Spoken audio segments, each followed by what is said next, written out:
Hello everyone and welcome to this evening's episode of Critical Role. So, before we kick things off, we're going to do the videos in just a moment to intro as we're waiting on a member to arrive. But before we get started tonight, we have a couple of special giveaways, giving on the subscriber counts we can get. First off, if we hit 3,500 subscribers tonight, we're going to be giving away a player's handbook signed by the cast of Critical Role, a dice box, and, well, one of these fantastically reconstructed Horns of Orcus, torn recently from the forehead of the mad beholder Kavarn. We actually have two of these available tonight as part of the giveaways. The first one will be at 3,500, the next at 3,550 with the same package. The player's handbook signed by everybody, the dice box, and one of these horn props. Which were made for us by the incredible Commissar Props. This is Kai Norman. Kai, you want to come in and say hello to everyone? Yeah, sure. Show off your Thank good you. work here. Hey guys. So I guess I should tell you a little bit about how these are built. They're resin. So they're cast resin. They got a little bit of kind of rigid foam at the back, so they've got a nice kind of bone marrow look. And they're all hand painted by me. And hopefully you guys will have a bit of fun with them. Super awesome. Yes. Good stuff. Yeah, you should totally go follow him. And Commissar Props is kind of hard, so I printed this out for you guys. Follow him on Instagram and on Facebook. That's where you see the most about this guy. Yep. And yeah, go check it out. It's good. It's good for the giveaway. Yeah, he's a talented guy. He's providing these for us to give away tonight, totally on his own, and he's also going to be helping us with future possible prop stuff for the game as it progresses. So Yeah, you definitely want to go follow him. Yeah. I actually tweeted a picture from your Instagram account. Oh, okay. So for Thank those you. of you who are like following me, you can like, there's a direct link to his Instagram account. Or yeah, just search this on Facebook or Instagram. indeed. Do it. Yes. Do it now. So we have those at 3,500 and 3,550. If we get this 3,600 tonight, you get the T-shirt signed, a dice box, a starter kit, and we'll stay after and play some more Just Dance. Because yeah, it'd be great. Also want to give a big shout out to, I guess we might have a bunch of new folks from Imager today. We found out we had someone put up a really cool post about us on Imager, and Hi, a lot of Imager. people saw it. So those who came through that, hello, welcome. We're gonna sit in and watch a bunch of us silly folk play Dungeons and Dragons, so it should be fun, hopefully. Welcome. In the meantime, we're gonna roll the videos. We'll get some history on some of the characters, and we'll be back here in a few minutes. So, We'll be back. sit tight, Go mate. follow, and then we'll pull winners.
Right, listen up.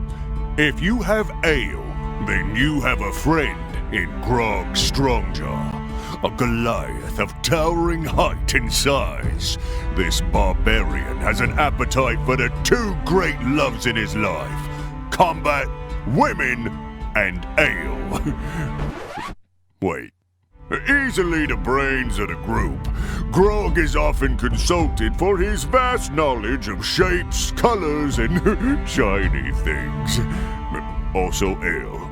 In his early years, armed with his two-handed great axe, Grog oft enjoyed proving his might amongst the ranks of his family's wandering herd. But after coming upon an unsuspecting elderly gnome in the woods, he objected to the killing of such an innocent life. A creature of impulse, Grog felt only pity for this terrified little thing. His disobedience cost him dearly. Beaten bloody and banished by the herd leader, his uncle Kevdak, Grog was abandoned and left to die.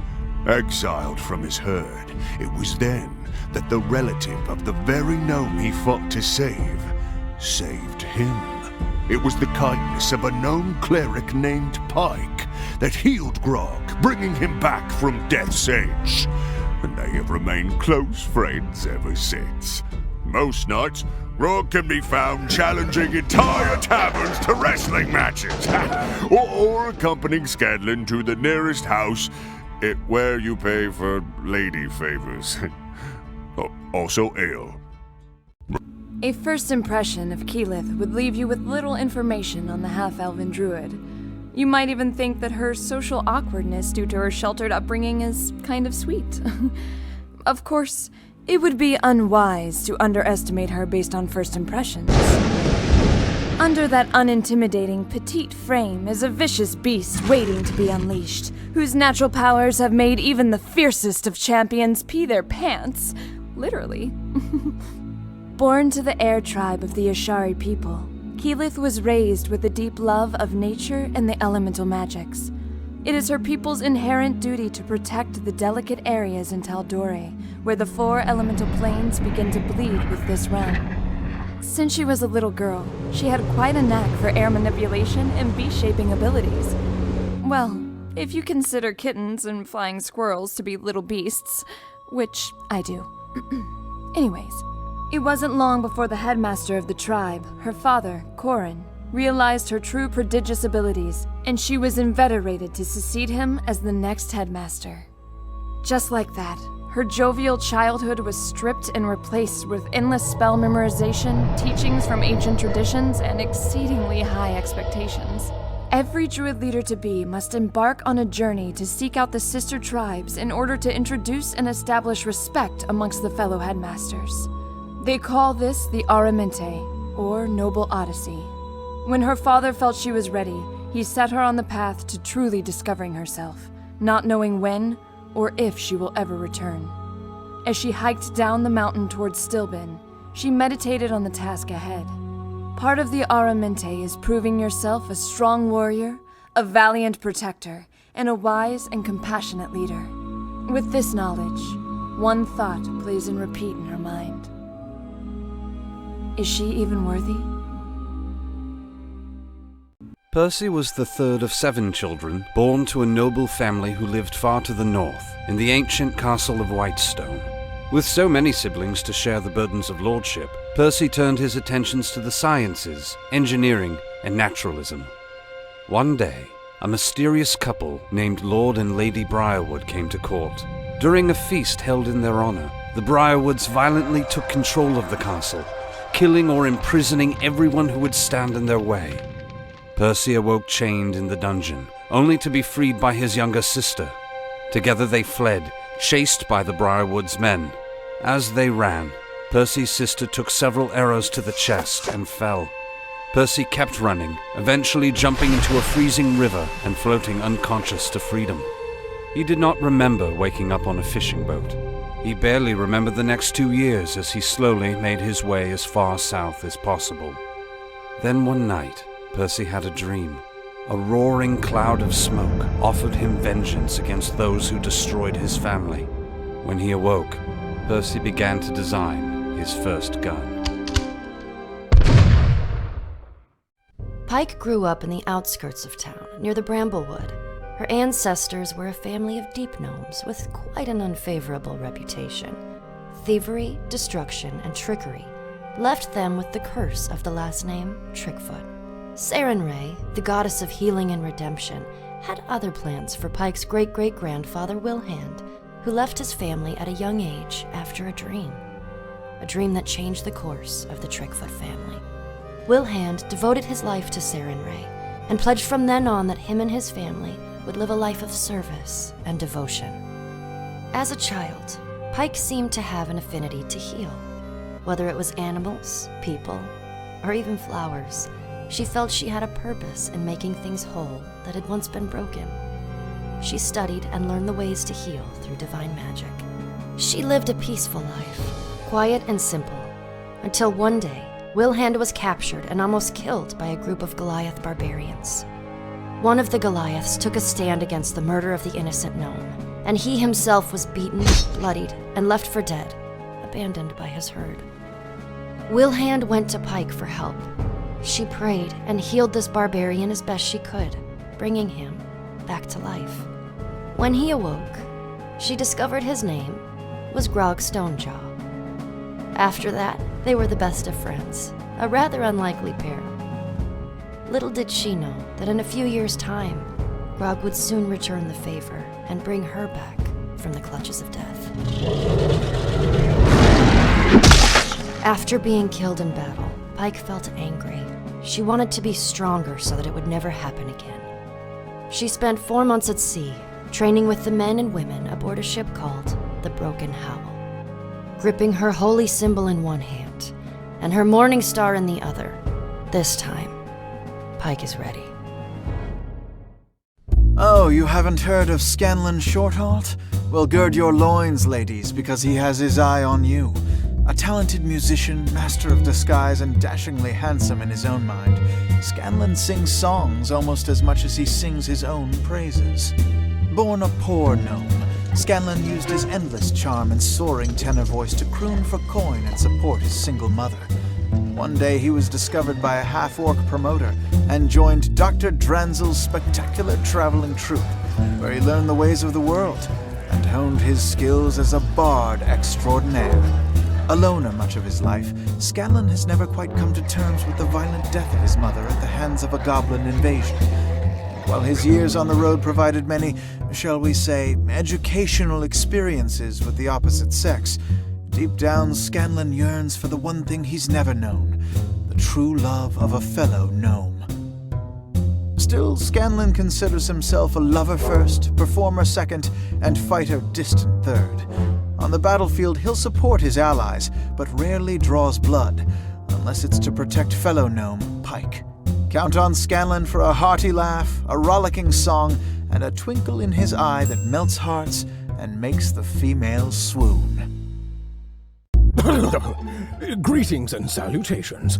I am Tiberius Stormwind. I hail from a town called Tyrix, located in the heart of Draconia, born from a politically respected family. At the age of 15, I succeeded in passing the Sorcerer's Rite, showing prodigy-like control of my magic. The judges and the Draconian High Council were amazed at how powerful my spells were for how long I had been training. At 20 years old, I was the youngest appointed member of the Magic Guild in Draconian history. For the next few years, I almost went mad from the malaise of being a guild member, as it's rather boring. However, one day I happened upon a chamber unused for quite some time. In the room were stacks of books and maps of the surrounding cities and areas around the known world. For months I would frequent the chamber and learned of artifacts from legend. After a long period of research, I made a list of artifacts that caught my eye. I brought these findings to the High Council and was told that all of the information in the chamber I stumbled upon was either believed to be fiction or unsolvable mysteries, and hence were lost forever. I found those answers to be unacceptable. A year later, I devised a ruse and managed to convince the city council to lend support in me leaving Draconia on a mission of peace and diplomacy for the surrounding kingdoms, going from town to town and making friends and allies in and for the name of Draconia. Being a red dragonborn, I had quite the task on my hands in that respect, but it was exactly what I needed so I could explore the world and find these artifacts, as I felt the truth was out there. Some may describe me as buffoonish, but I say poppycock to all that. I am much sharper than most give me credit for. I just don't pay attention to things sometimes. I've also been known to be rather cunning, loyal, happy-go-lucky, and, well, dangerous. I can't help but show my true scales every now and then, but overall I think I'm quite friendly for a dragonborn. Never entirely welcome in the company of elves or men, Vax'ildan learned at a young age to skip past formality, preferring instead to invite himself in your door. Along with twin sister Vexalia, Vax was born by a chance encounter between elven royalty and human peasantry. Raised by their mother in their early years, the twins were eventually sent off to their father in the elven capital of Singorn. But their cool reception among the elves there never warmed, and their time in the capital didn't last. The siblings stole away one autumn night and set out on the open road. After a few years of wandering, they eventually decided to return to their mother, and journeyed back to the lands of their youth. But instead of finding their childhood home, they returned to a pile of rubble. Their mother was gone, their home burned to ash. Pressing the townspeople for answers, they learned of the day the dragon came. With their ties all severed, Vax'ildan and his sister set out to find their fortune together in Tal'Dorei. An outsider since birth, Vax quickly learned to solve life's challenges in his own particular way, often by sidestepping them entirely. And when his knack for circumventing adversity isn't enough, the way of blades the elves schooled him in more than makes up the difference.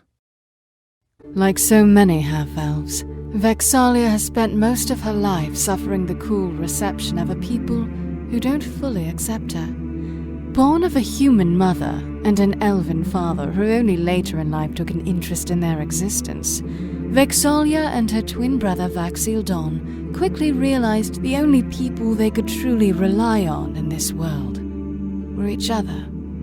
It was at the age of 10 when the two were taken from their mother and brought to live in Singorn, the isolated elven city for which their father was an ambassador. He quietly took them in, but always kept an icy distance, and after too many years of disdainful looks, the pair decided to leave his indifference behind and set out on their own. Vax took to the cities, stealing small trinkets and learning the ways of the thief, while Vex kept to the woods. She preferred the isolation.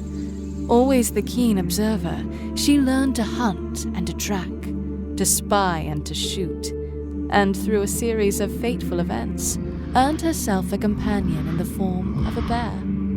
Her own stolen trinket, to fight alongside her and protect her fiercely. Also, he is adorable, and gives expert massages.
Welcome back, guys. We have some interesting aspects of playing tonight. Orion Akal will be here shortly. He's currently stuck in traffic. Unfortunately, we will not have a Sam Regal tonight due to his schedule. Laura Bailey and Travis Willingham are loving Grog and Vex are out of town in Florida, but are Skyping in via modern technology. Technology, what's it all about? You can we're gonna try and make this work. Pretty good. Yeah. It's pretty cool. We're getting audio set up right now. Yeah, so we're getting this figured out, kind of willy-nilly. Oh man, this is so great. They'll stay and play as long as they can. They are 3 hours ahead of us. To be fair, we have friends across the coast that get up at 4 a.m. to watch this, so you guys. That's true. You should hang around as long as you can. We can't hear you right now. It's even better. So anyway, as they're figuring this out, guys, I'll let you know we already hit our first milestone for subs. So we have a winner. The winner of our first package, which includes the player's handbook signed by everybody, the dice, and one Horn of Orcus torn from the forehead of Kavarn, is the esteemed Rhymes with Orange. Congratulations, Rhymes with Orange. You are the first winner of the Horn. Well done. Yay! Well done. So we'll get that sent out to you. Taking a selfie with the iPad. Sorry. Sorry. It's all right. So. Oh, and thank you again to our friend Kai Norman at Commissar Props for making the horn. Go follow him. It's awesome. Indeed. Commissar Props on Instagram and Facebook. Do it. Do it.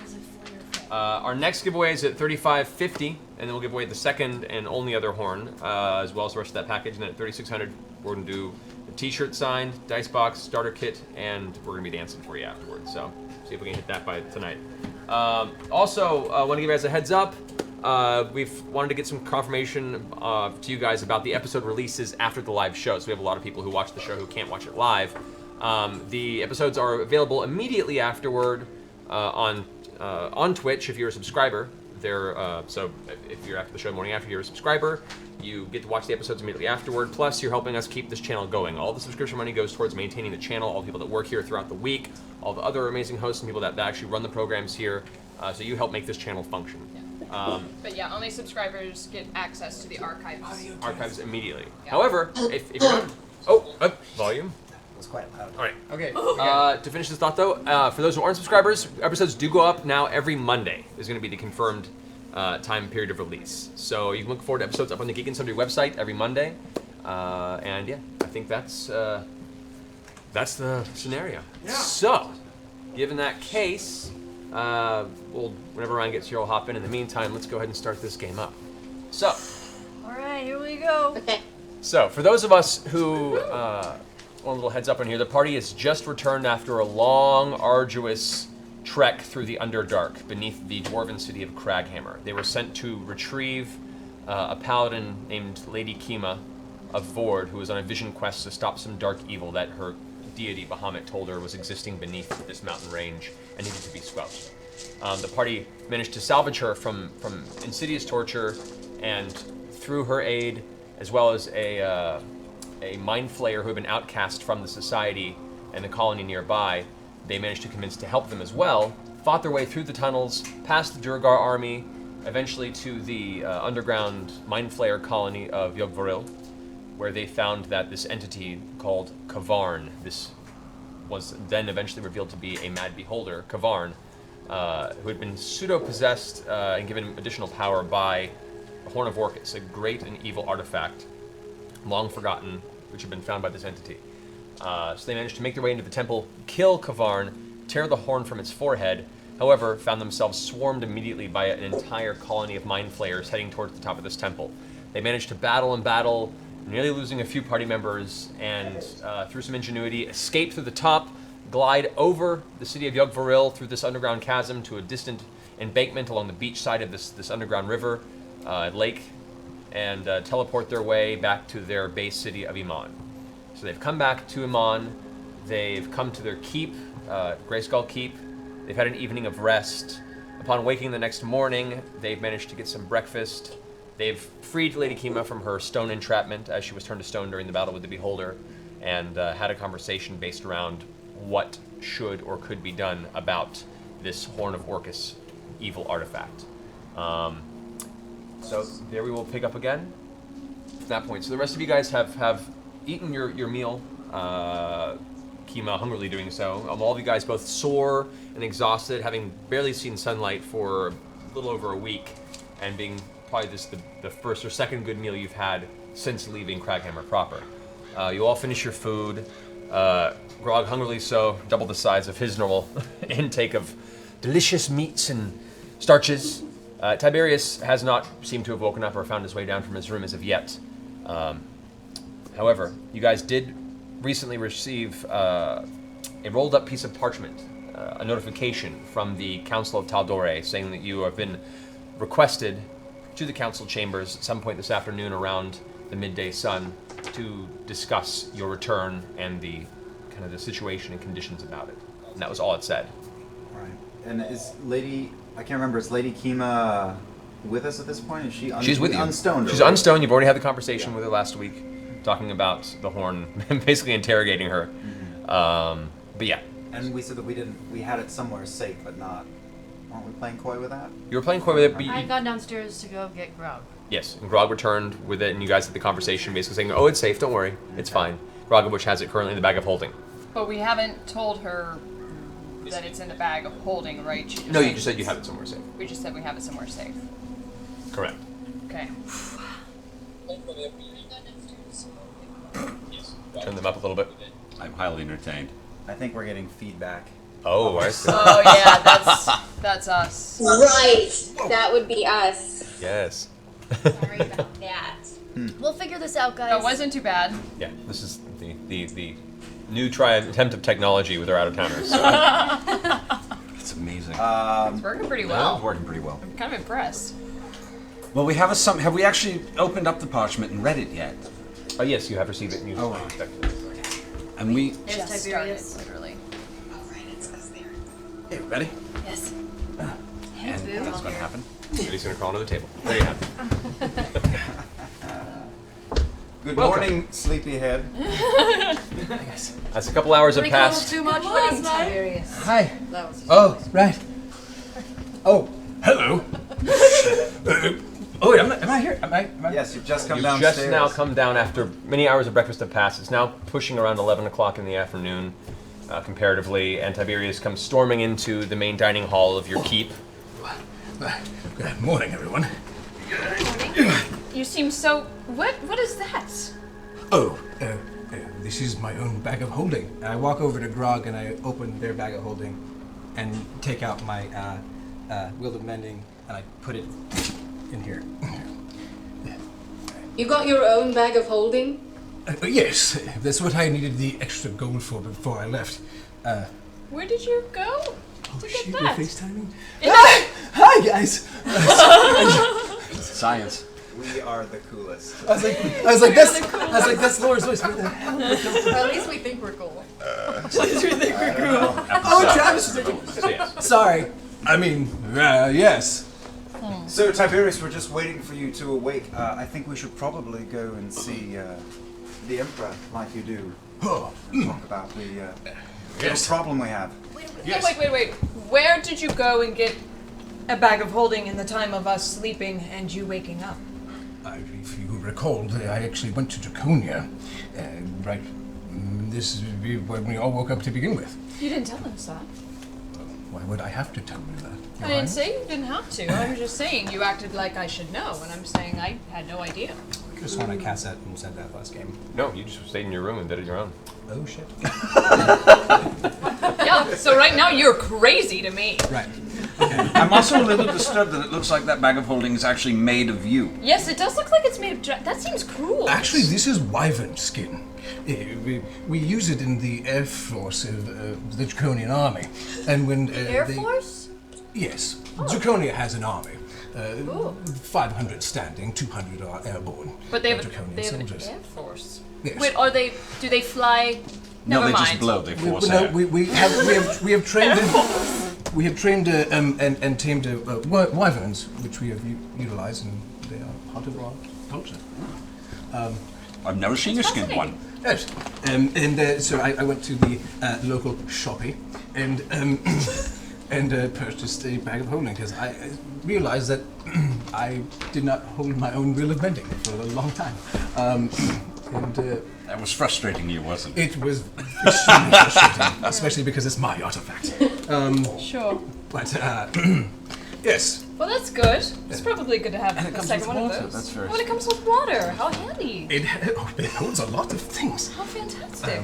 So, we should probably head off to see what the Emperor wants. Before we do that, Where's Scanlan at? Not here. Scanlan is currently in the room eating breakfast. Okay, we're all eating breakfast, all right? Yeah. Hi, everybody. Well, not you. You've apparently been globetrotting. Right. Scanlan, I was thinking about our last encounter, and I'm gonna take off my ironstone that's kind of chilling. This is a particular thing that you've seen me use several times, and I've noticed in the last couple of battles you've actually literally run out of spells to cast. I propose a friendly trade. The crown on your head allows you to do certain things which you have not utilized the last several rounds you've owned it. And it seems you've actually complained about not having extra spells to cast. Rounds of what? Rounds of battle, Vax. Oh.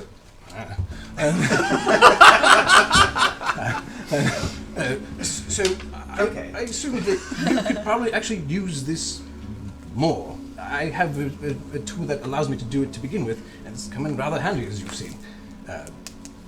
What say you, Scanlan? Scanlan looks to you and thinks for a second and goes, You know what? I'm gonna think on that. Wait till I'm of more rested and solid and sound mind before I can make any sort of arrangements or trades here. It would be unfair, given our current state of... It's true, Scanlon. You should probably wait till you're feeling a little more present. Agreed. A couple hours at the local brothel and all should be fine. He cracks his fingers expectantly. Well, welcome back, even though we didn't know you were gone. I've eaten. Were you Most gone of all us have night? eaten. No, just for about an hour or so. Oh. It was a quick trip.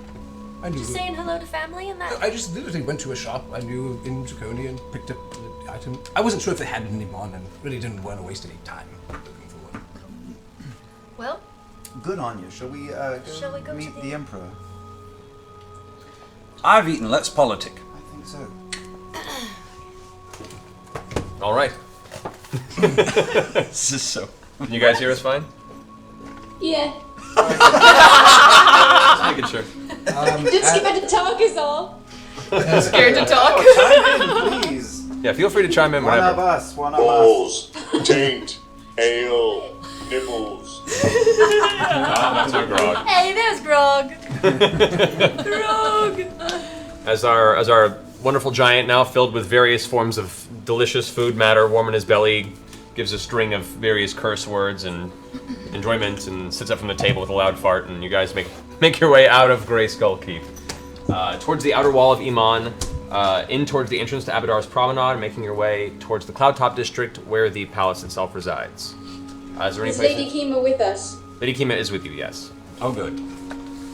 Is there anything else you want to do, or are you guys making a beeline for the palace? I would like to take another 500 gold from the treasury before we do that, and I do. Okay. You want to what? From the treasury, you have to ask the treasurer. How much do you want? 500 to replenish the 500 I initially took. I don't know if I will have to spend it at all, and if I do, I will completely share my plan with all of you. But I would like to see how what we do plays out next. Okay. So mark up Another 500? Yes. That's all I do. That's all I want to do. All right.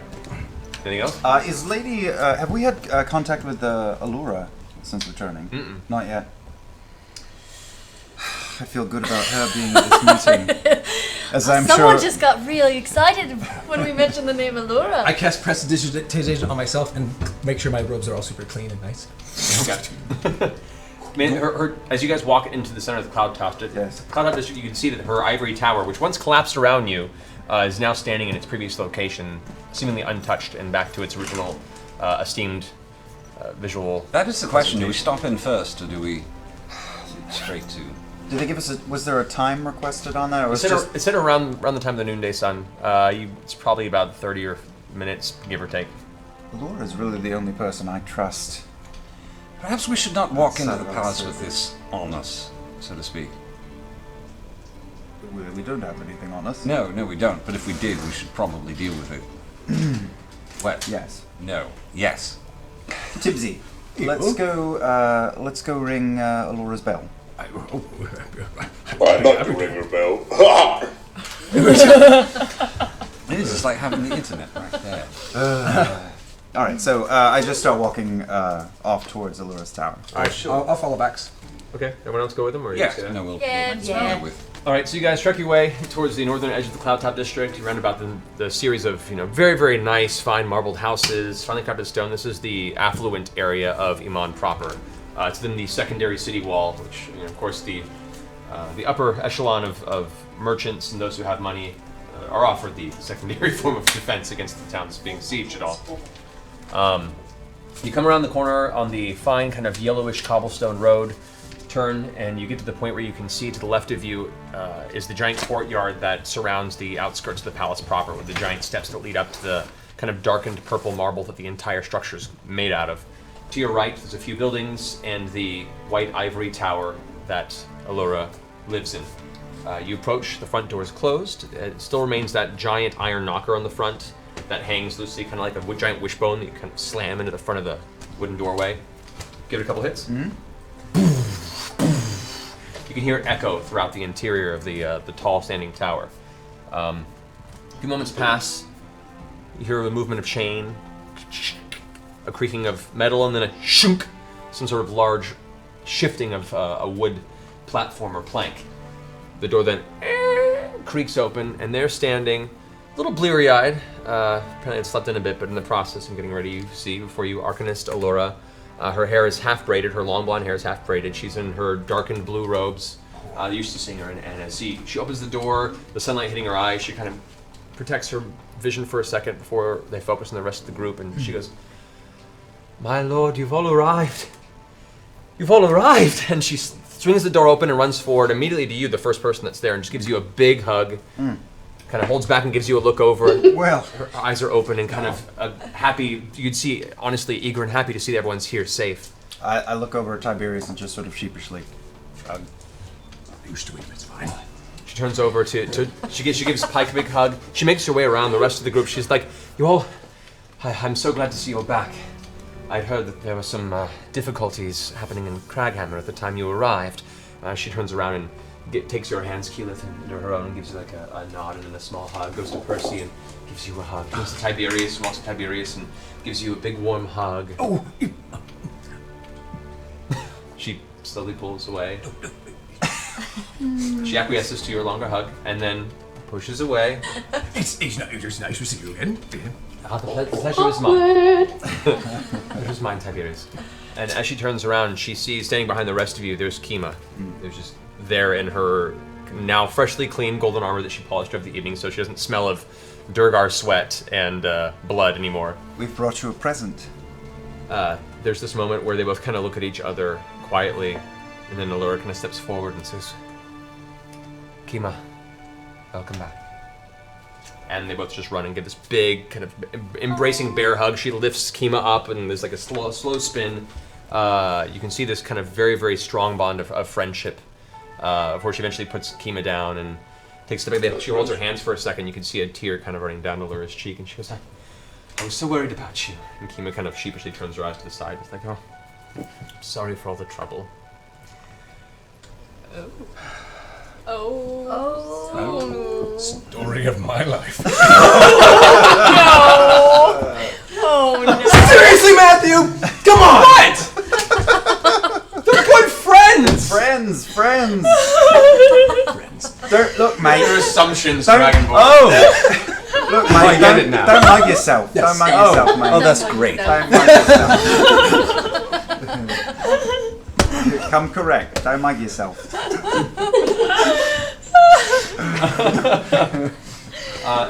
So they take a moment of kind of, smiling at each other, and then she kind of reaches her hand out in front of Kima's head and kind of rustles her hair for a second and says, "You had many of us worried sick. You can't keep running off like that." Which Kima goes, I know. And then Allura turns to the rest of the group again and says, "Thank you all so very much. You've done the realm and myself a great service in bringing her back." At which point, Kima says, "Bring me back. They helped me complete my quest. And you have some strong allies, Allie." And Allura kind of looks back to her, starts heading back into her Allie? tower, and says, "Well, come, enter. I have tea ready. You all look like you could use it, to be honest. Yeah. Come, please." Well, all right. We have a moment we can spend. Long story. So as you guys all walk into her tower, you remember it untouched from your previous entry here. And it's a weird moment to step into a tower that you were once in as it crumbled and folded on itself, to see it as if nothing had ever happened. Is there a new rug? There is not. Aha! You guys... Oh. We're not giving it back. Shouldn't tell her about the Don't rug. tell her about the rug. You guys step into the center of the room, and she's kind of talking to herself for a moment, basically saying, "Things have been a bit crazy here, obviously, now that the floodgates have opened as far as discussions with the council and people who have maintained a backlog for a while. It's been a bit busy, but this is a wonderful moment of respite. I'm greatly enjoying the company, to be honest. Well, come," and she kind of guides you all to the center of the chamber. Once again, there's that large stone platform in the center that has a number of the kind of inert runes carved into the stonework. As you all step onto it, she taps her heel against the bottom of it for a second. And as she does, all the runes glow with a bright flash of blue and a familiar sensation as that circular platform begins to lift like an arcane elevator up the center of the tower, going up 1, 2, 3 stories. And as you're going up, you see certain sections of wooden library shelves set up at odd angles along the top of the arcane tower itself. You can see there are small stairways that lead off into doorways that seem to almost exit into the sky. You've gotten into the idea that a lot of these kind of powerful mage-built towers, the inner workings don't really match the outer exterior look, and there are rooms that shouldn't exist at certain points as you lift up.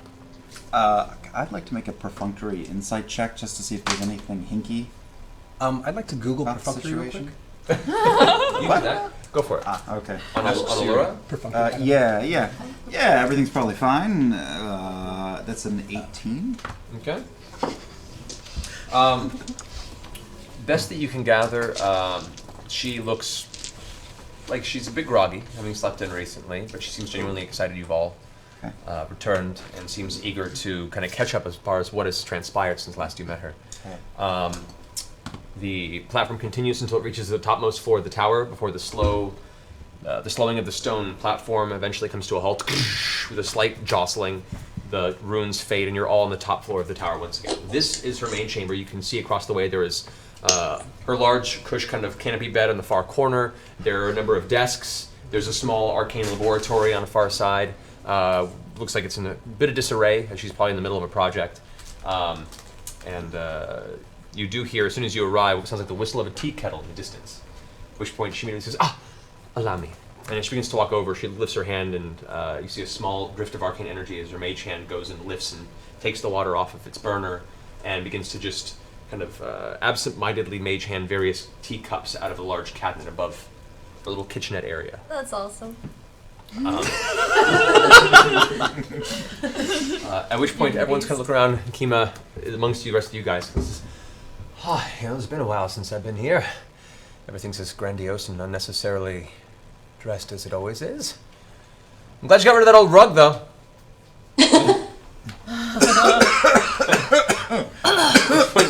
Sorry. Was there a rug? I'm fine. I Stay don't cool, remember that. Vax. Stay cool. Come on. This rug. Nope. No. Nope. Not here. Allura, who is now in the process of like pulling chairs over and setting up like a small sitting arrangement, kind of a semicircle. Oh, it's so says, cute. When the last time the tower collapsed and I'm so rudely assaulted in my living quarters, it appears my rug went missing. It's all right. I kept an eye out for a new one for some time. That was unfortunate. Magic, it's tricky. I mean, I had no idea. I jumped out when that happened. Speaking of tricky magic, she gives us a slow, kind of knowing look about the group, and just kind of gives that nod of like, I acquiesce to this. That's fine. You should have some potted plants, Allura. You should some nice greenery. I'm going to try and feng shui the tower. Is that what Well, why not? That's not a bad idea. Perhaps we'll discuss this in the This is silly. Yes, absolutely. Allura, it's a long story. A lot of Durgar, a lot of mind flayers, and an evil god. a beholder? Yes, moreover, a beholder. Yeah, Beholder but who was who's- pulling the strings behind the beholder? Well, he thought he was an evil god. A beholder with a god complex? Curious. Yeah. At which point, as you say that, she kind of does this with her fingers, and all the chairs kind of rush in underneath you guys, and you kind of put into a sitting position. And as you all sit, she begins to slowly mage hand over each one of your freshly poured cups of tea. Oh. A look of concern coming across her face. So you found your way beneath the city, I assume based on the denizens you've mentioned, into the Underdark proper. Beholder, you say? Mind flayers, you say? Yes. Well, I first off must apologize. I was not aware I was putting you into such dangerous territory. Ha! It was really dangerous. It was nothing filled with just buttholes everywhere. Terrible. That sounds like a terrible city. Mm-hmm. Well, first and foremost, I apologize for that. I'm incredibly grateful you're all seemingly healthy and still here, and you've brought Kima back to us, which is very important.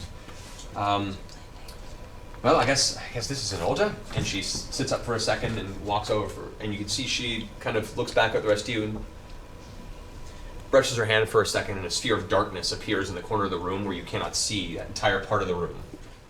And she kind of sits there and hovers, just a little pocket of darkness. Oh man. What's that? You hear some We've rustling. been in darkness so long. Some rustling. The sphere of darkness finishes, and you see she's holding a sack of coins that you don't know where she procured it from. Oh. She steps back over to her chair, sits down, and says, "Just a precaution. I like to keep my private things private.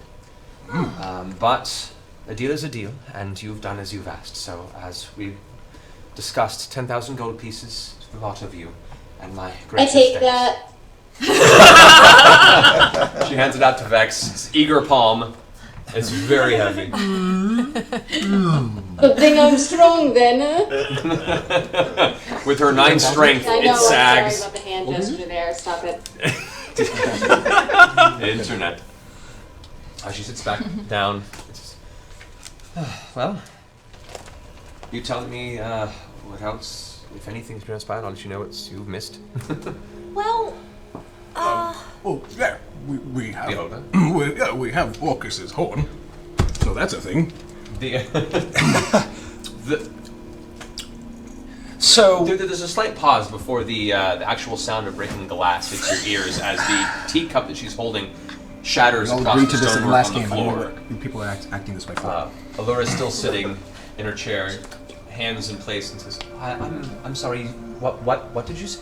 Yes, that beholder butthole that we had to fight, that we had no idea we had to fight, had this Orcus horn on his head. So we took it off, and we kept it safe. That's what you wanted, I was assuming, to destroy. We haven't touched it, though. No. All right. She looks over to Kima, kind of with the shoulders up, and Kima gives her a nod and says, "Well, to be honest, I wasn't sure that was the end of my journey, but it seems that great evil I talked about before, well, we killed it and took its source of power. Now we're figuring out what to do with it." She gives a sheepish grin and a slight shrug in her armor. Allura kind of looks at the ground for a moment and says, "Well, I don't know much of this object you say, but if it was the source of this creature's power, and it carries with it the connotations of Orcus, then this is a very, very ill omen indeed." Yes. This must be brought before the council immediately. Council? Council? The Council of Tal'Dorei, the council you are part of. Oh, yeah, that helps. are you going there right now also? Yes, I was summoned to it. Where? Here's the We thing, were as Allura. well. Sorry, Pike. The thing with this particular item is the more people know about it, the more dangerous it actually becomes. The fact that we even share this information with Kima and you is a very dangerous thing to begin with. I agree. Are the council trustworthy? Those who currently reside in the council are trustworthy. I assure you this. I've done my work with them for many years, and those that have passed have been replaced with equally trustworthy individuals. And rest assured, I have my checks and balances in place as well. I think what we're worried about most is the corrupting nature of this thing. And while the council may have good intentions, I think more than a few of us are somewhat nervous what effect it might have on them, on us. Can you assess what the mistrust would be to not bring this before the Sovereign and the Council? Namely, if the immediate want is for it to be immediately destroyed, because that's what needs to happen with anything from Orcus, as you very well know. I understand, and I don't think you'll find anyone disagreeing, but I also don't think you should sow mistrust with the Council by keeping any of this information from them. It's I not don't about mistrust the trust. council, but Uriel has been corrupted once already. Exactly. This is true. And was it not by your hand that he was freed and his family kept safe? Understand that this is a man that owes you, him and his family's life. I think he would take into you, his ear bent in your direction quite strongly. Correct, but couldn't you also safely say that he is therefore fairly easily corruptible? If he had been corrupted before, even not if subconsciously, I'm not saying intentionally, but he clearly... You would know best what was responsible for corrupting our sovereign, as you did fight, and one was felled by its own strength. I'm saying, Lady Allura, that there's essences, there seems to be magical properties to this horn that corrupt even some of the strongest-willed individuals. Then we must be rid of it quickly, and I think I think we need to at least discuss this with the council. If not presented, bring it to their attention. There are ways, arcane, not very approved ways of nullifying targeted memories. The rest of the Arcana Pensophical have banned the use of such magics, but if we could have approval, understanding the safety concerns of this object from the council, we could override the Arcana Pensophical, and I could employ some of these magics to make sure that once this artifact is destroyed or taken somewhere to never be found again, we ourselves perhaps will not recall it ever existed. And that in itself is the safest course of action. I agree. Well, I think that we trust you. And you trust the council. That's enough for me. That's enough for me as well. Pike, That's what do definitely you enough for say? me. And just so you know, Elzora, I might have a solution. It makes to me nervous actually as well. destroying it. So I will follow your lead. I think the best course of action is to trust people. And we are incapable of destroying the thing on our own. Oh, that's not true at all. I might have a solution which I just shared with Allura. I'm letting her take the lead on this, and when the situation presents itself, I might have a solution to destroy it outright. Why don't you share that with us now, Tiberius? Give us a instead of rough keeping it sketch, secret? maybe? Oh, very well. I'll pull out my bag of holding. What is this? The mending wheel? No, the bag. An empty fist? He pulled out the bag. Okay. Would you care to elaborate, Tiberius? I'm sorry. It was part of the thing I wanted to tell all of you at breakfast, but okay. The idea is, with some research, I've come to find that if anything is in a bag of holding, and the bag of holding itself is destroyed, the items or whatever go into a somewhat void that cannot be retrieved by any one particular thing. If we are to have our memories erased, as you say, then it would guarantee that when we place the thing in a bag of holding and destroy that bag, it will then be dissipated into this void. At which point, Allura raises her hand and says, Tiberius, you, as a very trained sorcerer, have some knowledge in this regard. I've been crafting bags of holding since I was a child as a way of keeping my weekends busy. I have to notify you that should such a pocket of interdimensional arcane space is disrupted in this way, it doesn't send them into a void, it jettisons the contents into the astral sea. Ooh. The astral sea, which has many denizens that could come across this object. Githyanki themselves and the great ships. I hate Yankees. Never mind. So it could be bad. There are things in there are many things that exist in the astral sea that could recover this item. I'm not saying there isn't merit to this, but I think it would be best we put it somewhere where at least we know for certain no one will find it, as opposed to just hoping it disappears somewhere. But the memory thing is crucial. I think that... What about those who might be uncomfortable with, just toying around with my memories and tramping along and around in my head? I don't really, want.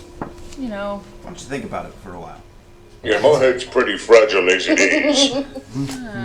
We're talking about erasing the path back to this thing. We're not talking about removing your adolescent years from your memory. Just this one thing. All right. How many lessons have we learned in just the time? Like, wouldn't we have to erase all memories surrounding it? We wouldn't even remember our trip into the Underdark? I think we could perhaps just erase the memory of where we put it. That is what I am assuming. That is possible. Like I said, these magics have not been tampered with in nearly 200 years. Whoa! So we're gonna And we break the seal on some untampered with magics and just experiment. I am part of a group that oversees civilization. I can't go into too much detail, but they are responsible for keeping such ancient magics, long-forgotten magics such as this. I would have to meet with and discuss and gain approval from them for its use, but for an item as dangerous as what you say, perhaps this is one of those special occasions. I mean, she's working for the Illuminati and we're basically the A-team, so I think she might know a little better. The I-team? I don't know, what do you think, Pike? Well, You've been quiet. I feel like at this point, we don't really have another option. So I do I'm all trust tapped out. Allura. So I feel like if we just maybe go check it out. I don't really know what our other option is. I agree. That was a good one. And if we don't like it, we can But it's stab. And if we don't like it, we can keep thinking of something else. Alright. We have time. This is true. And who knows what wisdom the rest of the council might have within their midst as well. We have members from all across the world. We'll see which resources they have at their disposal. I'm sure they're waiting for us. Well, I'm glad to be free of my usual business. You guys familiar with the Wild Defends? Sorry? Well, the Wild Defends. The Wild Defends? We're a bloody merchant guild. We've left our chambers in shambles. Look, since you've been gone and the council matters have been brought up to speed once more, we've had to deal with the backlog of all the various council meetings that have been pushed back for months and months. It's been a relative nightmare. So this, how dangerous as it is, I'm taking it as a a nice change from the usual, pardon my speaking, political bullshit I've been dragged into on a weekly basis. Between the Wildefens, God, there was the Cortigian League from Wildmount, and they just tore through Emon with a caravan of partying gypsies that destroyed everything in their path. Who? Damn gypsies. The Cortigian League. Cortigian League. The Cortian League. From Wildmount, the north. We fought stitch monsters. That was mostly what we... It was guns and swords and... It's far more interesting. Most of our guests have been a bit rough around the edges. Although I will say, we did manage to meet with Sildur of Singorn. We may have some business there with getting Singorn situated. And Lord and Lady Briarwood were rather nice to us when they came in for the town. So, business has been fair. Well, shall we take this to the council then? Yes, we have pressing matters. We'll get to that later. All right. Let's go to the council then. As you guys make your way back down through the tower, you eventually ventured through the castle top district to the front of the palace. The guards stand there with their long red velvet cloaks and their brass breastplates. They recognize both Allura and you as you approach, and they kind of step aside, put their spears towards the steps, and kind of give you a grand entrance to the front of the palace. As you step up, the front doors open on their own with a large, heavy shaking of the wood. As the palace doors open, you guys are led into the central chambers of the main palace walkway, which splits to the right, left, and then across leads into the main throne room. However, you guys are meeting in the council room, which is to the left. You've been there twice before. So you're led over to the council chambers, which, as you enter the main circular room, you're brought into the nice hardwood floors, the kind of dark forest green colored walls, these long tapestries which recall various battles of history, and broad mountainous landscape showing settlers making their way across dangerous terrain. You can see various weapons from different civilizations that were brought as gifts to Emon that have been mounted on the walls. It's a presentory, kind of atmospheric decor. And in the central room, you can see what currently stands the entirety of the Tal'Dorei Council in a kind of a hushed discussion. The council, of course, has at the center, across the table from you, Sovereign Uriel Tal'Dorei II himself, the leader of Emon and the current sovereign of all of Tal'Dorei, this section of the continent. You see him with his characteristic dark hair with kind of graying sides, kind of cut shorter than you recall, like he just recently got a trim, and some very, very well-kept facial hair. He's wearing his ceremonial robes, which are the same kind of gold and red color as the armored soldiers that greeted you at the front of the palace. Next to him, you see Lord Riskel Daxio, which is the elven male who helped you guys handle your purchasing of the keep when you were awarded that at the end of your last journey. He's the master of trade currently within Emon. You can see he has kind of a long, kind of strawberry blonde hair that is pulled into a tight ponytail to the back, and he wears kind of darker clothing, more for decoration than actual use. His armor seems to be loose and more decorative. Next to him is Guardian Tofor Bratoris, which you've heard of and have not met before. A female dragonborn paladin. Say that one more time. Guardian who's a what now? Guardian Tofor Bratoris. Tofor? Tofor. tourists. Her name's been mentioned before, but this is the first time you guys have actually seen her in person. It's a girl. It's a female Dragonborn Paladin. She is adorned in full silvered platinum plate that is currently carved multiple symbols of Bahamut, the Platinum Dragon. As she kind of looks up and notices, you can see she gives kind of a hand up, kind of a symbol of a greeting towards Kima. As Kima also gives her hand up, and they both touch the front of their armor in kind of a symbolic, holy way. They've both been followers of Bahamut. You immediately make that religious connection between the two of them. She looks across the rest of the group there that she doesn't seem to notice. Eyes meeting with Tiberius. And this is strange, you haven't seen very many Dragonborn at all within Emon. And as soon as she meets your gaze, she kind of gives you a look of deep, deep stink eye. Oh, hello. My name's Tiberius Stormwind. Of House Stormwind from Draconia. From Draconia, you say? Yes. I'm sure you've heard of my father Cravalus, my mother Penelope. Then perhaps you should close that trap and sit across the table, as far from me as possible. Seems to spit the words almost. And sits back in her chair. Mind your tongue. The rest of the council's, kind of talking amongst themselves and kind of hearing this slight discussion. Next to her, there is a halfling male in kind of a rangerish garb, wearing what looks like some really fine chain shirt with a thick, dark black cloak.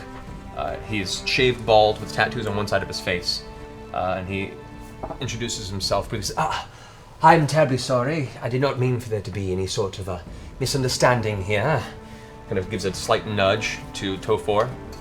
I do not believe we've met at this time. My name is Seeker Assum Emring. I'm the Master of Secrets here within the Council. And he kind of extends a hand towards you, as almost like alleviating the tension. Hi, I'm Stormwind here. Well, I assume you're the ones we're waiting for. Please have a seat. At which the Sovereign finishes discussion with another human which you've not met. He's kind of a built and armored individual. Looks probably stands the tallest of the entire group. Thick, square jaw, kind of unshaven.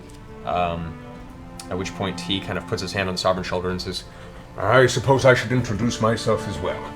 I've heard much about you, Vox Machina. I am Arbiter Brom Goldhand, and I have recently taken up, as of 3 months ago, the position that General Krieg once held within the city. Since he was unfortunately lost to us, there was need for a new Master of Law, and as since I've had a lot to keep up on, unable to meet you personally until now. But it is a pleasure. I've heard nothing but great things. And he sits down in his chair. Allura finds her side of the table and gestures the rest of you. Please, have a seat. The Sovereign is in the midst of... I stand. I don't sit. All right. The Sovereign finishes writing some papers, rolls them up, snaps twice, and the gentleman comes by and he hands them papers and says, give these to Lady and Lord Briarwood as soon as possible, thank you. All right, so, first of all, I want to welcome you all back. It's been a few weeks since we've seen each other. I've been recently given word that you so unceremoniously appeared in the center of the Lyceum, not but 12 hours ago. Worse for wear. So, I would like to know, first off, why you've returned in the center of our city, and I want to see how your well-being has been these past few weeks. I apologize, I'm a bit scattered. I've had a few things on my mind as of late. But yes, how is Vox Machina? If I may. Yes. We didn't choose to dump ourselves right in the middle of the city. That was born out of necessity, not out of choice. The task we set out to finish proved a lot more complicated than originally perceived. Frankly, I worry about the safety of the city of Craghammer. Underneath their home, down in the bowels of the earth, I don't know how much the Council knows about the race of the Illithid. We stumbled into a veritable hornet's nest of them below the city. Most faces are blank. Allura, of course, has her hands on the table, kind of, listening intently. As you say Illithid, you do notice that Seeker Assum Emring, the halfling, immediately kind of sits back in his chair with a look of, oh, snap. I see a lot of blank stares at this table. I wasn't very familiar with them either. There is an entire city in the Underdark beneath Craghammer. And in their midst was a beholder that was controlling the entire city. We ended up destroying it, barely escaping with our lives, fleeing the city, destroying a god? I think. I don't think we destroyed the god. The I think we Beholder is destroyed merely his... a demon. Yes, The Horn of... something he had possessed, but the god still lives. But but Orcus was behind the beholder. Well, No, that's just... Well, no, there that's was just his horn. You just had the horn. He we found the killed horn. Kavarn, and then he got back up again. He didn't get himself back up. Because Orcus is a god of necromancy and That's what death. the horn did. It brought him back to life when he would die. That's why I ripped it out when we did it, because I knew that was going on.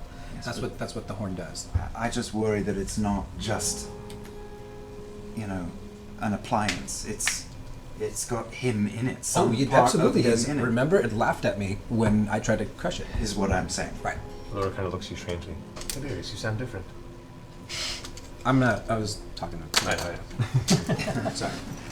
I'm not talking right now. So. Be that as it may, we riled up a city of Mind flayers. buttholes, as Tiberius would call them.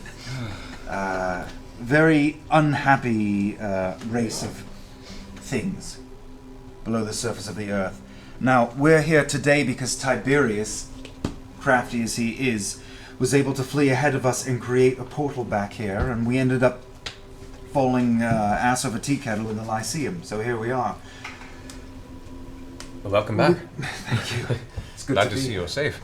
We've brought a little bit of the evil with us. At which point the table gets extremely uncomfortable suddenly, and as everyone steps back, Kima steps forward. She's kind of kept at the back at this point and says, it's all right. I will speak for this group, as you also know of their exploits and their abilities. They saved me from what was probably certain death and torture, and aided me in stopping what darkness was beneath Craghammer, at least what we could. But just listen to what they have to say, and understand that they are as trustworthy as they come. At which point, the Sovereign kind of lifts a hand to him and says, well, Kima, your word is trusted, and I appreciate you also have returned to us healthy. So, what is this evil you bring with you? Well, we have it stored safely away. Yes. But this beholder was using an artifact, a horn, emanating darkness and shit. And Tiberius, in the heat of the battle, ripped it from its pate, and we've brought it back with us. It is one of the 2 horns of Orcus. At that notification, you see the name Orcus, and you can see there's a whole kind of energy shift in the room, at which point a lot of furrowed brows drop to intense. The actual air of the room seems to come still for a moment. And from what you can see, Seeker Asum and Tofor both kind of grit their teeth and lean forward as you say this. Tofor says, You said Orcus. Yes. Are you deaf? Tiberius. Madness. We see the apprehension written on your faces, and we are nervous as well. But the alternative was leaving the horn with these Illithid. Hundreds, if not thousands, of Illithid. And we had to make a judgment call rather quickly, and frankly, leaving it there with them seemed like it wasn't an option. Well, you've done right in bringing it here. This has to be destroyed, sent as far away, brought out of the hands of whoever it is. This is indeed an artifact of Orcus. It cannot exist on this plane. Plans must be drawn up. It's kind of what we thought. Yes, we know this already. At which point Kima steps forward and kind of says, now, understand, this is not something you can lock in a box or put some guards around it. Okay, there was a reason this was forgotten and needs to be again. Now, with the proper surrounding strength and formidable individuals, I can take it to the Grand Chantry in Ostania, where the High Paladin Archibald will reseal it, far away from the eyes and minds of the world. Lest we can come up with some sort of way to destroy this item. At which point, the Arbiter, Brahm, steps forward and goes, Well, if you think there is possibly a way to destroy this, then we need to discover this here. We cannot allow it outside of the midst of this to some chaotic winds and whim of the world around us. We have the walls of Emon to keep it safe. Why not take it to the Lyceum? I want to make an insight check on the whole table. Hey. I want to also double check. Who was it that handed off the letter to the Briarwoods? That was the Sovereign. Sovereign, thank you. So which individual? The Arbiter? Yeah. The Arbiter Brahm. What'd you roll? It's the 10. 10? Can I insight the seeker? Sure.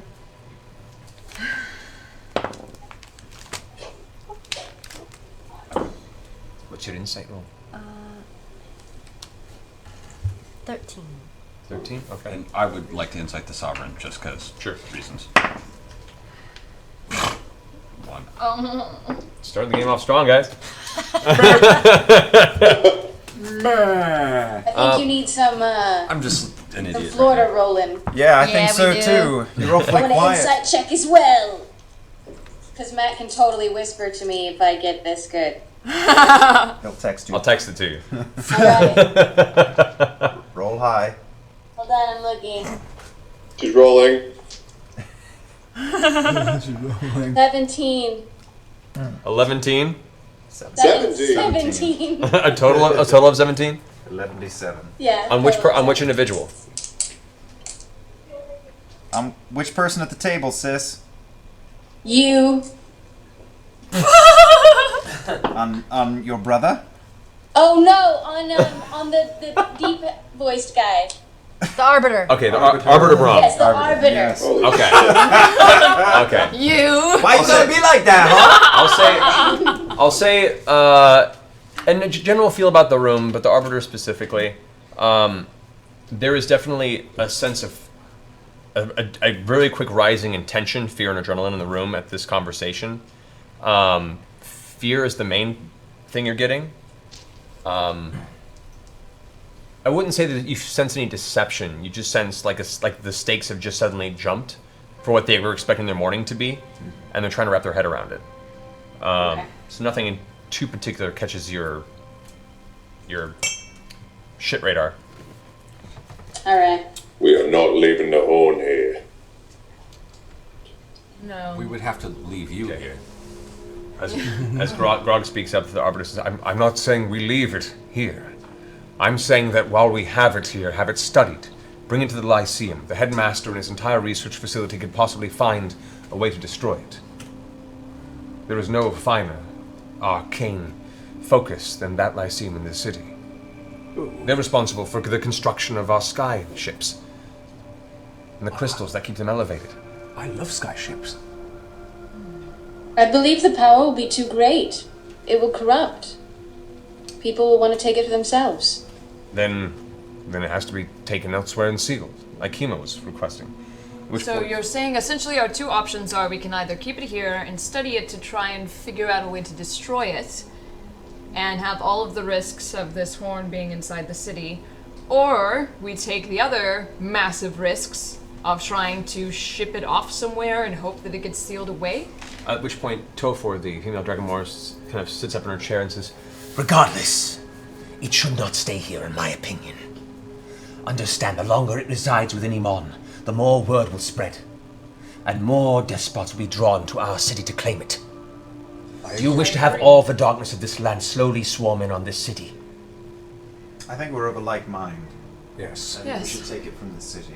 I think it's a giant target on our backs right now.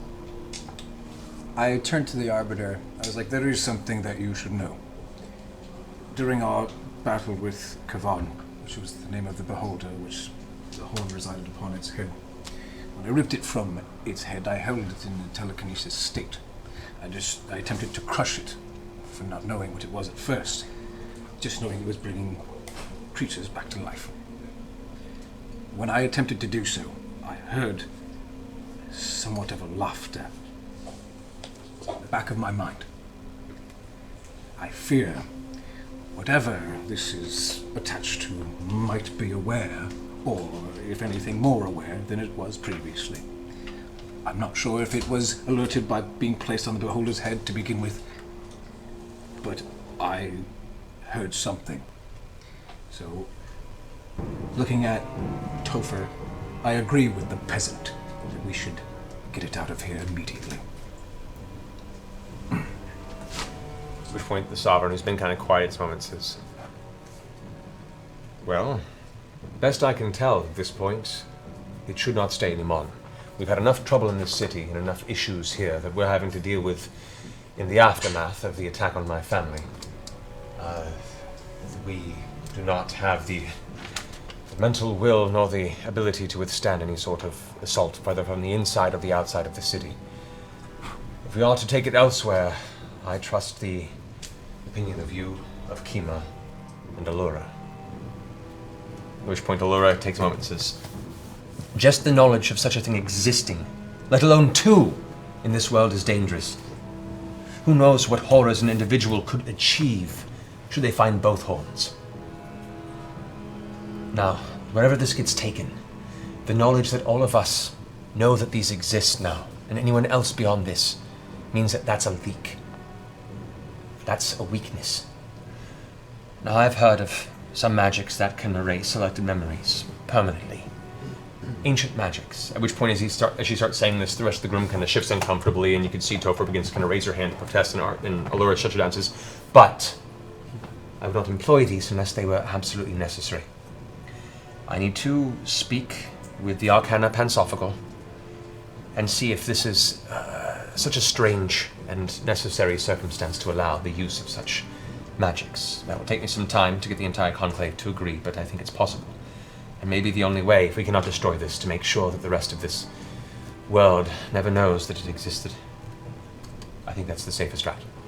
As to getting it out of the city, I feel that we have two individuals here, two followers of Bahamut, both the deity that saw the evil, brought the vision to Kima, and presented, whether in a roundabout way, the power and strength of these individuals to eventually retrieve it and prevent it from being an artifact that instrumentally destroyed the Dwarven city and quite possibly all of Tal'Dorei. So I think if there was a god whose guidance we could look into, I would put my trust in the clergy of Bahamut. She looks to Kima. Kima kind of nods her head. I, of course, would agree with such sentiments as well.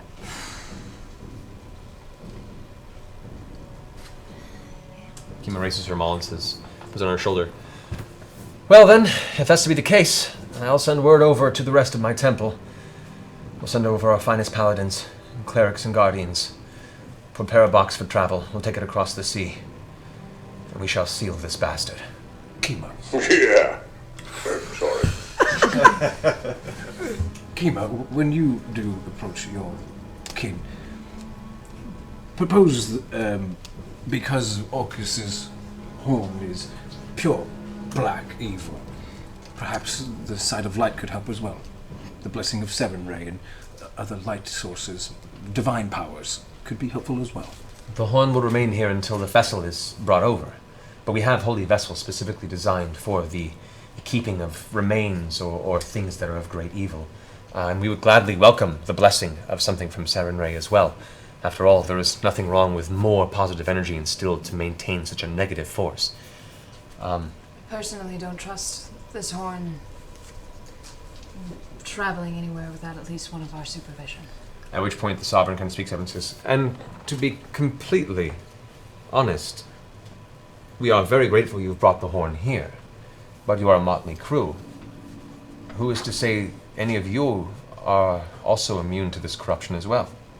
Who's to say you, 8, carry the mental willpower to withstand this darkness any better than a group of paladins designed and trained their entire lives to withstand and destroy this evil? What assurance do I have that your attachment to nature would not become some dark, brambled, twisted thing in the proximity of this artifact? None. Just keep that in mind. I look to the group and do this to Scanlan.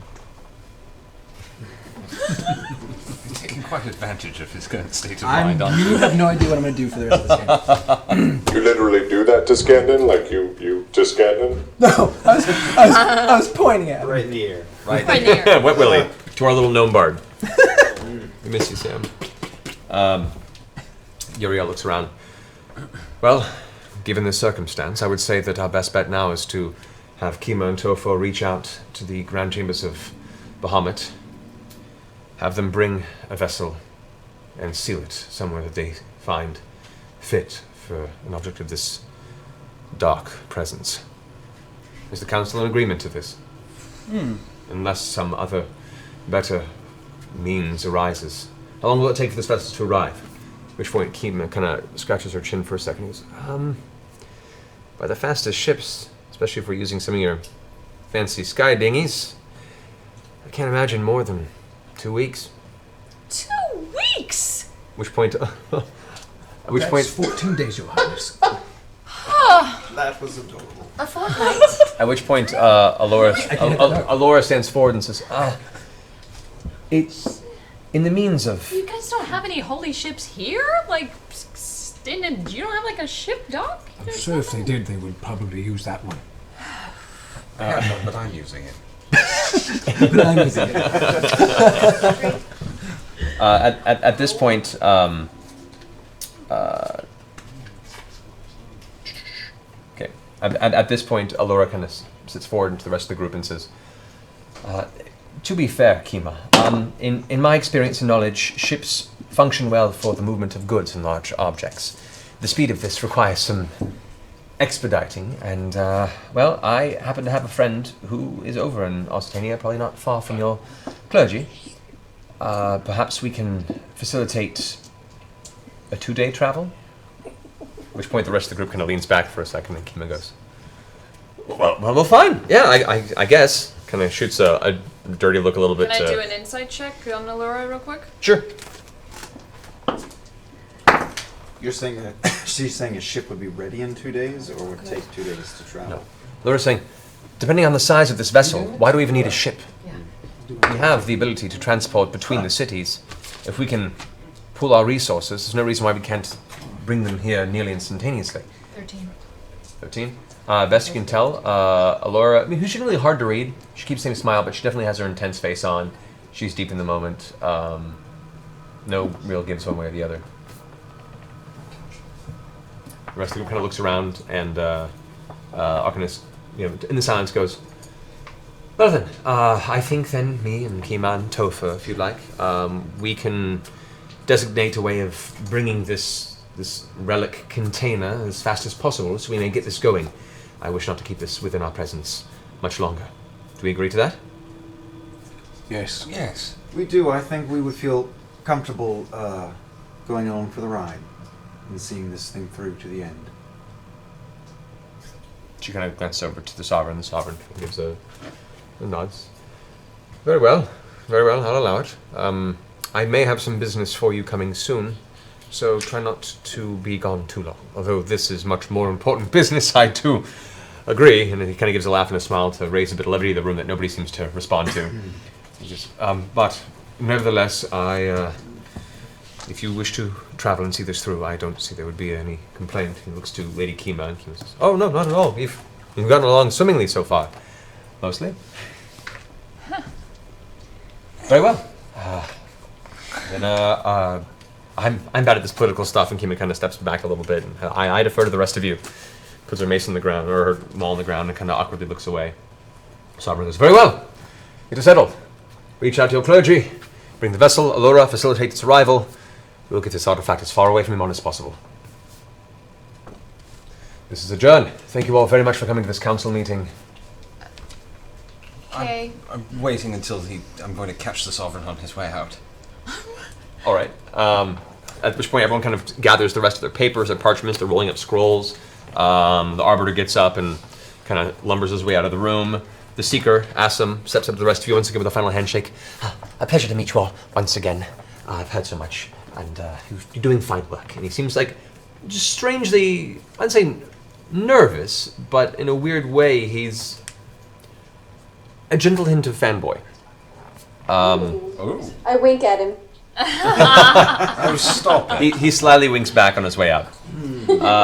As he exits, Tofor stands up, and now at her full, you've only seen her sitting since you arrived. As Tofor stands in her female dragonborn form, she is probably a good solid foot taller than Tiberius, and is a thick, muscle-bound dragonborn paladin of Bahamut. As her armor kind of shifts as she stands, she begins to make her way towards the door, not even with a glance in your direction. That means she's as tall as you, Grog.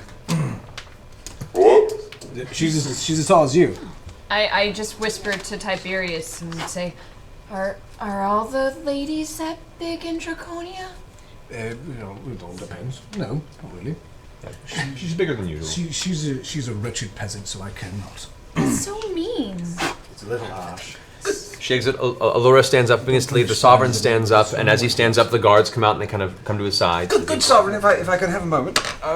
Did I hear correctly that Lord and Lady Briarwood were in town? They were but a week ago. They were but a week ago, and they've left, have they? Yes. Do you know of Lord and Lady Briarwood? Oh, just in passing. Did they have business in town? Was there something in particular? I'm just curious. It doesn't really matter. It does matter, but not particularly. It was relatively routine. We're establishing an official trade route through the northeast, spanning the Boreal Plain to Whitestone.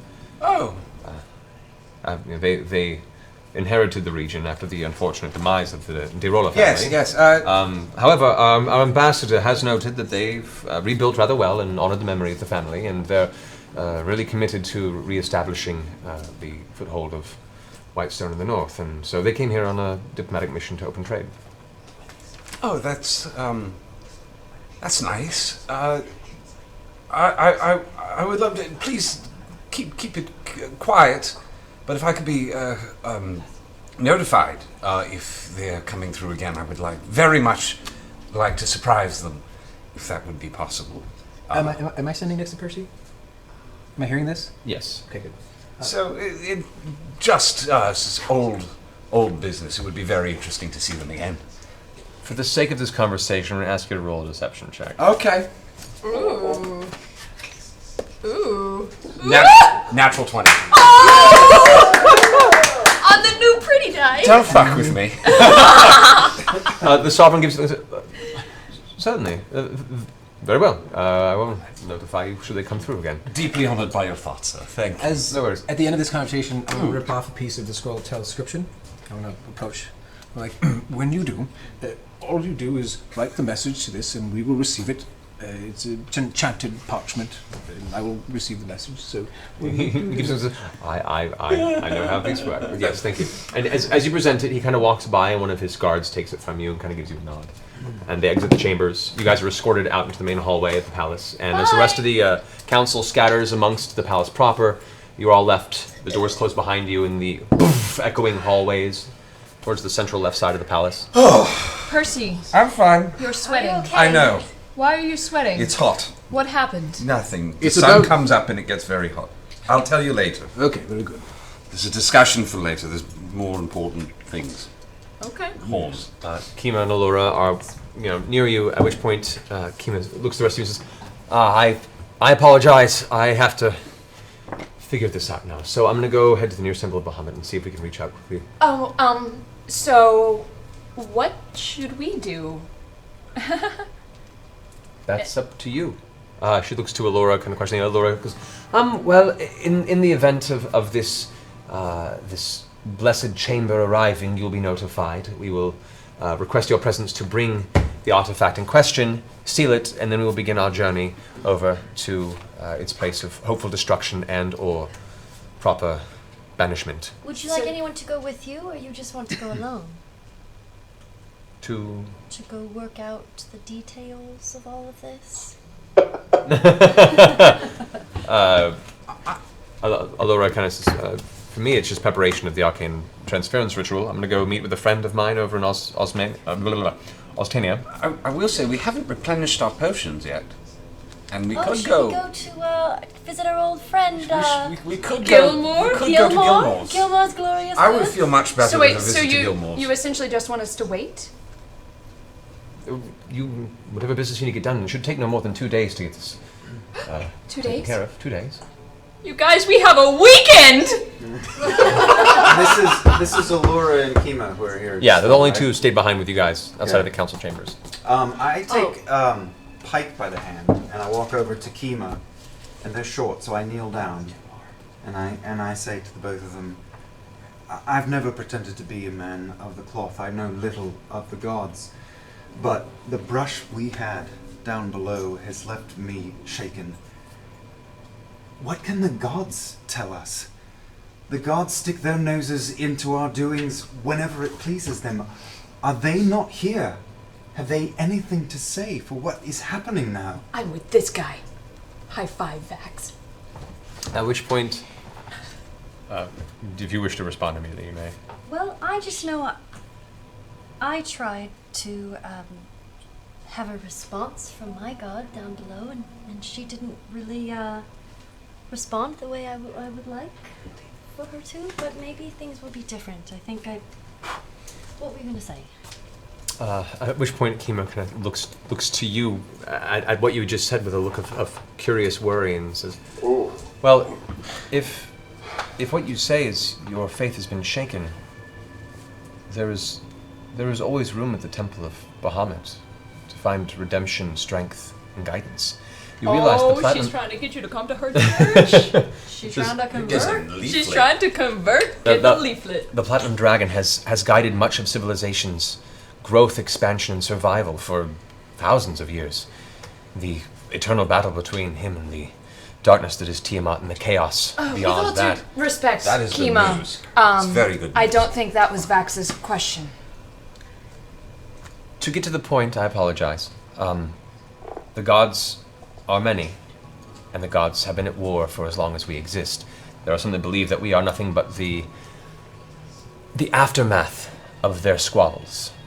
But nevertheless, there is much good in this world that guides us to our ultimate destiny. And if you yourself feel that you are lost amongst this chaos, don't ever be afraid to stop in and ask a few questions. I was just wondering if I could ask you to ask them to maybe help. I would never think to ask the gods for help if I wanted a shiny new sword or a pile of riches, but this is something different. Unless they could get us a pile of riches. Or a shining sword. Good point. At which point, Kima laughs or something. I mean, there are benefits to being of the order. Kima, who does not have an accent, did not say it that way. Too many NPCs in my head right now.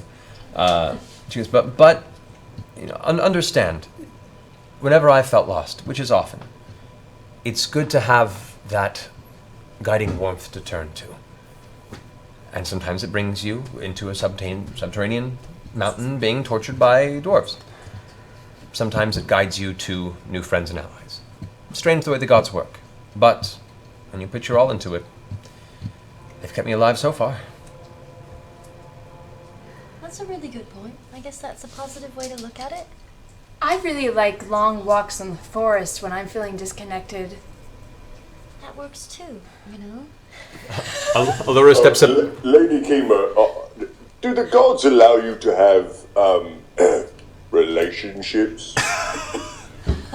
Kima, you ask this, and she kind of gives you a look of confusion, and then, I mean, she already has kind of a darker complexion for a halfling, but her cheeks grow noticeably ruddier, and she kind of averts gaze and says,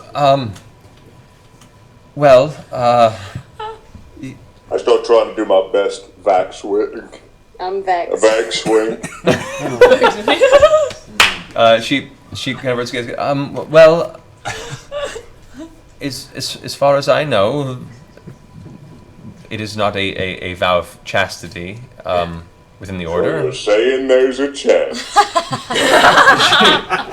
She still is kind of looking away. She looks away and kind of looks to the rest of you, looks to Allura, looks to you again, and then goes, I really have to get to work on this. And she kind of leaves the group and kind of continues down the hallway. Quick steps. A lot of math involved in that equation. Yeah. Allura kind of chuckles to herself and steps into the place where she was and goes, Care not to solve the puzzle. she goes, oh, as a note. Waste of time, I already know. Be careful who you ask those questions to. You may get an earful. And Allura kind of smiles and motions towards Kima.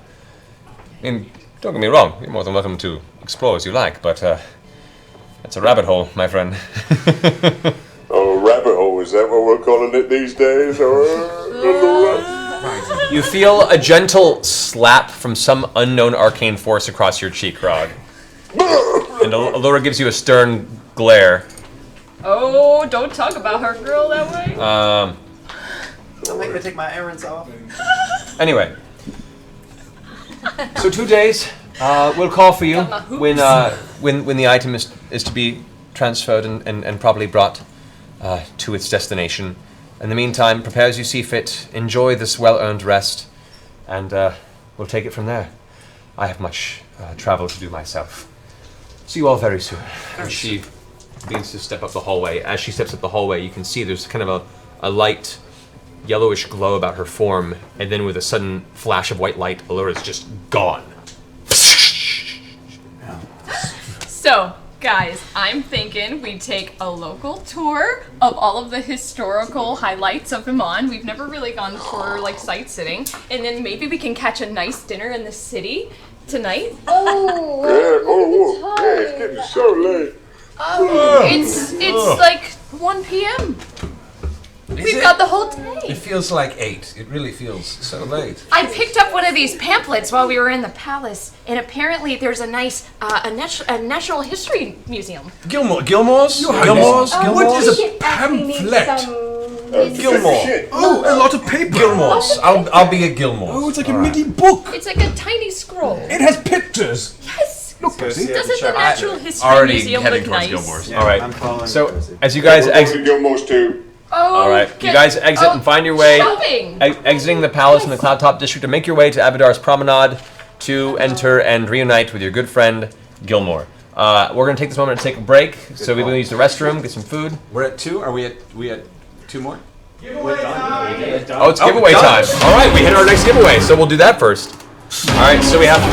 Oh no. What's funny? Let's see. Snuggle Lord. It's a Snuggle Lord variant. Here is your Snuggle Lord. Come through a hole in the floor. There he is. Yay! Snuggle Lord has returned. If I had a hole. No, not the Horns of There Orcus. is Snuggle Lord. Oh, now he has the power. We hit our second giveaway. Yeah! We're gonna give one of these away. All you have to do is be active in the chat room, guys. So if you're watching, full screen, get out of full screen, be active. Oh, she can't see it, can she? No, she can see it though. Let's see. Oh. Yeah, can you see it? You gotta tilt it down a bit. It's Oh, hey. Oh, great. Aw. That's great. All right, guys, be active in the chat room. We're going to let these guys take a break. When we come back from the break, we'll announce the winner. Here, will you? Okay, do we have a word? Oh, A word? yeah. Here, Go for we'll it. use the word commissar props in the chat room. Well, I'll have to go set it up. Okay, I got to run. Go do it, Go set it up. Jack. So hold that thought Commissar until he props. starts it. The word will be Commissar Props. Say Commissar Props, and definitely go follow Kai ones will be yours. on Instagram and on Facebook, because he was awesome enough to make us these horns for us. Yeah. So yeah, Stalk go. him, please. Do it yourself. Instagram and Facebook. That's where all yourself the pretty pictures are. Can be corrupted by the evil of Orcus. You yourself could be corrupted if you go find them. Watch him while he sleeps. Yes. You and Rhymes with Orange can be the two keepers of the two horns of Orcus Yes. and bring ruin to the entire world of Exandria.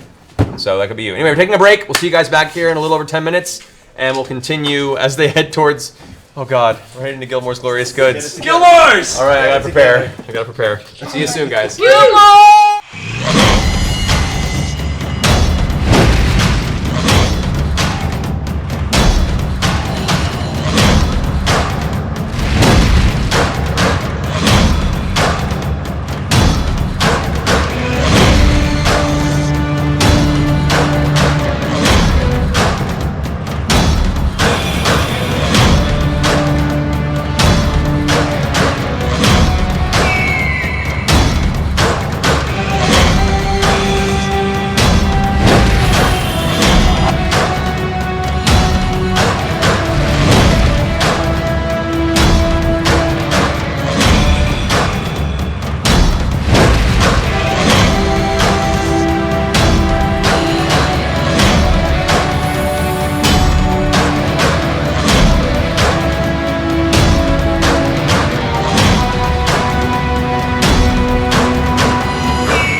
Right, listen up.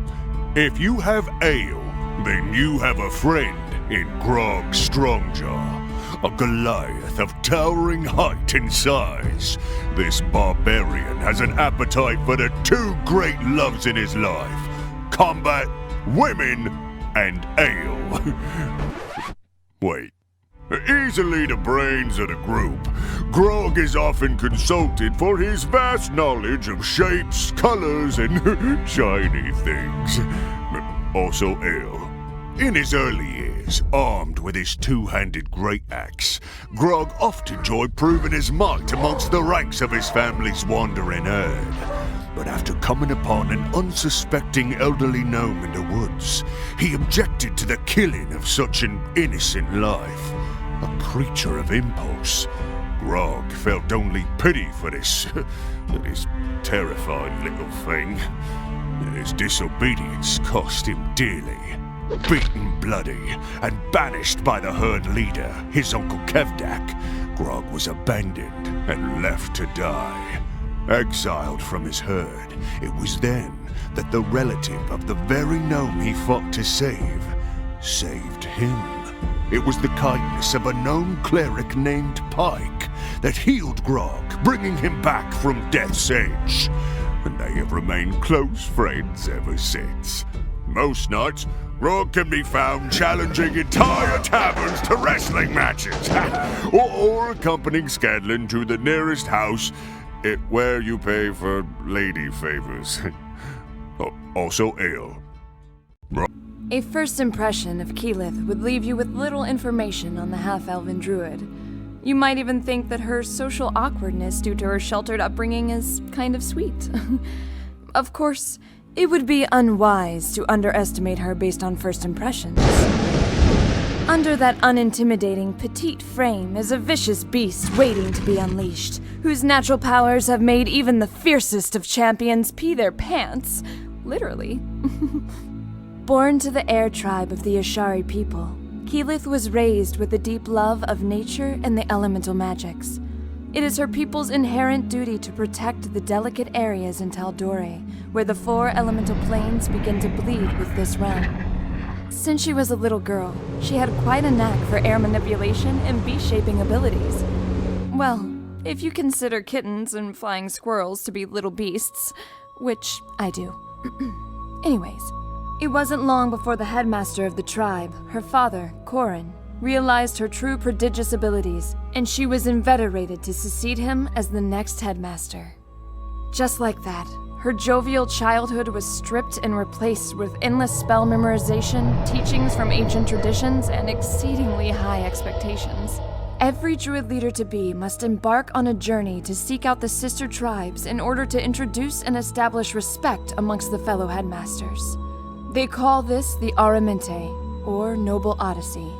When her father felt she was ready, he set her on the path to truly discovering herself, not knowing when or if she will ever return. As she hiked down the mountain towards Stilben, she meditated on the task ahead. Part of the Aramente is proving yourself a strong warrior, a valiant protector, and a wise and compassionate leader. With this knowledge, one thought plays and repeat in her mind. Is she even worthy? Percy was the third of 7 children, born to a noble family who lived far to the north, in the ancient castle of Whitestone.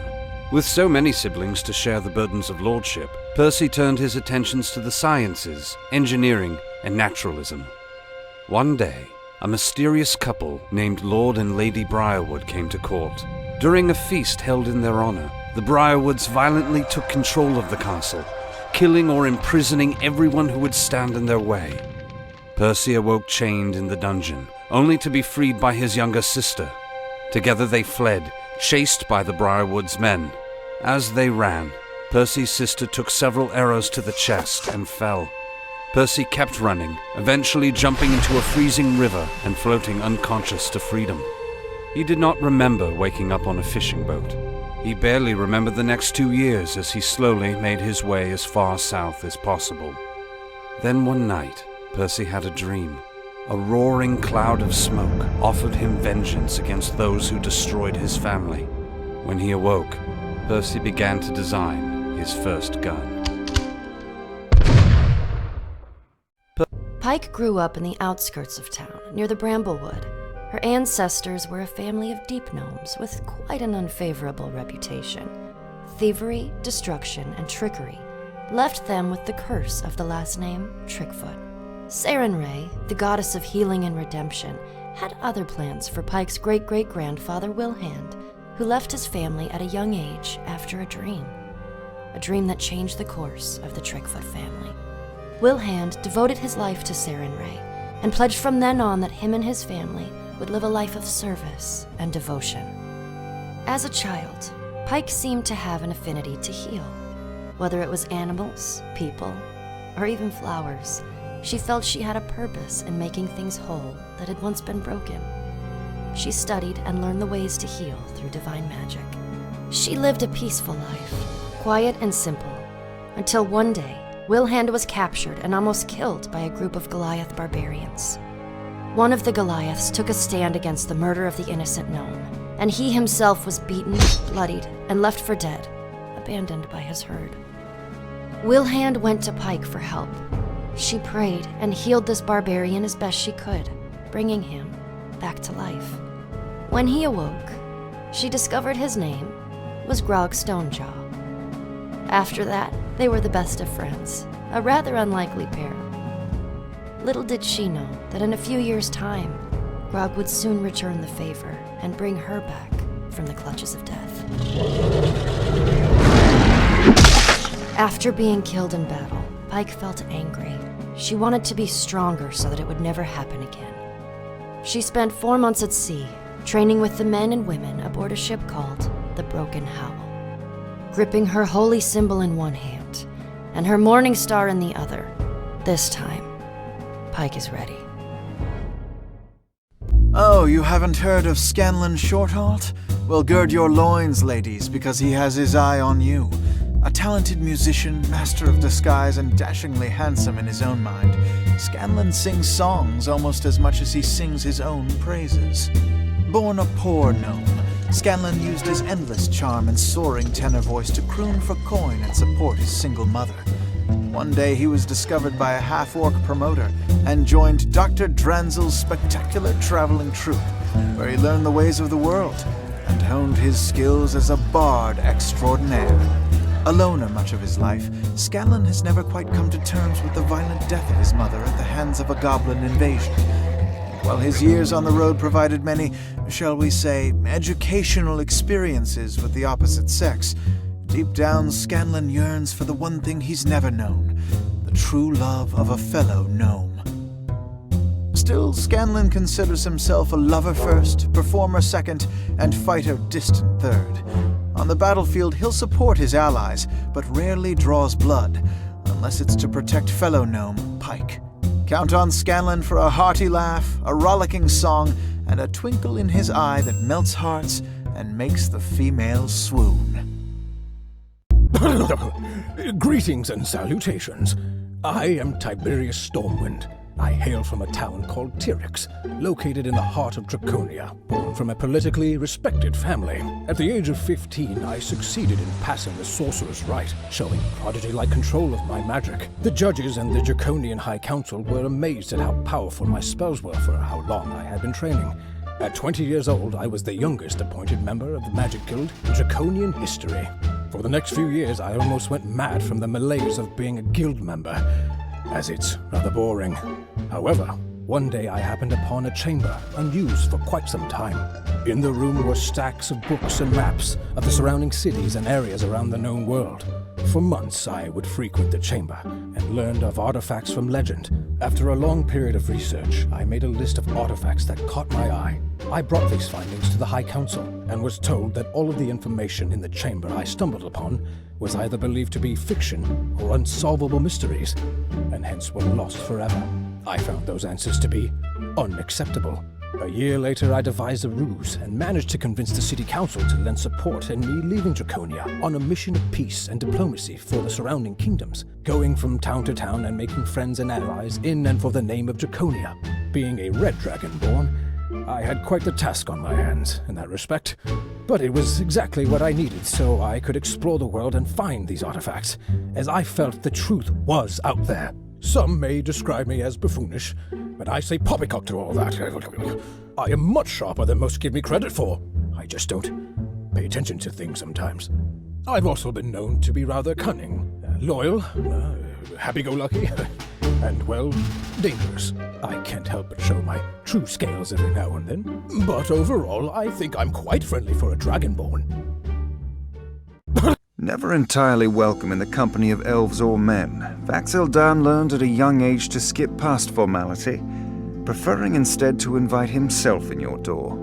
Along with twin sister Vex'alia, Vax was born by a chance encounter between elven royalty and human peasantry. Raised by their mother in their early years, the twins were eventually sent off to their father in the elven capital of Singorn. But their cool reception among the elves there never warmed, and their time in the capital didn't last.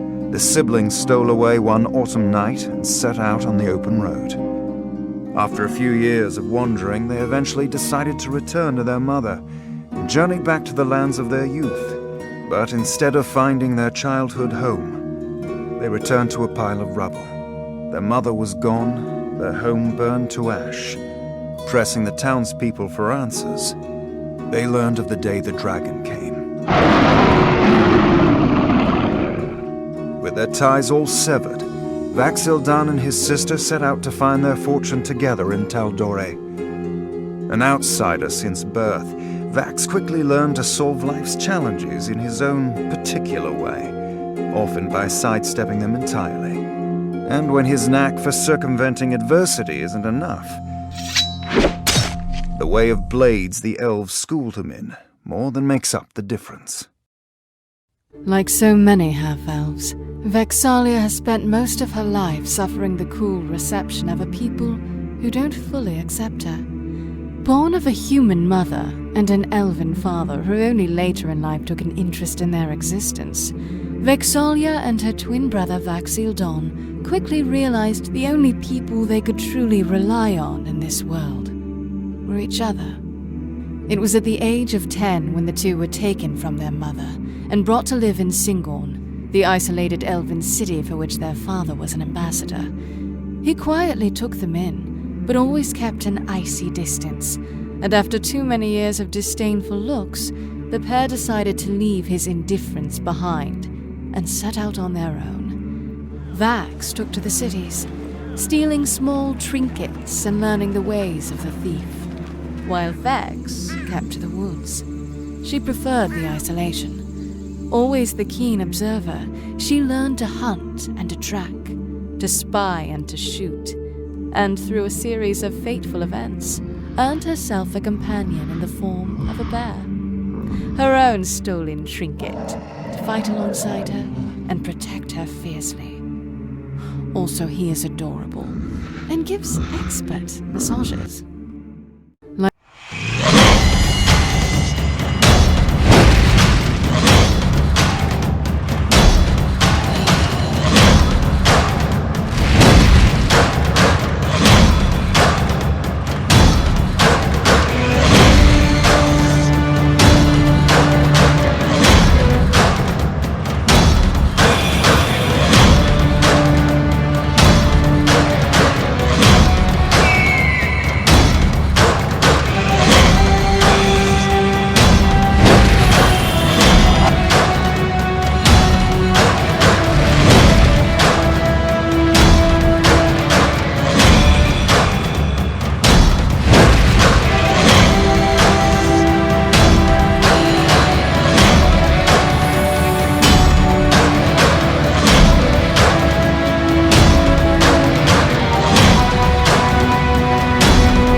Hey guys, welcome back.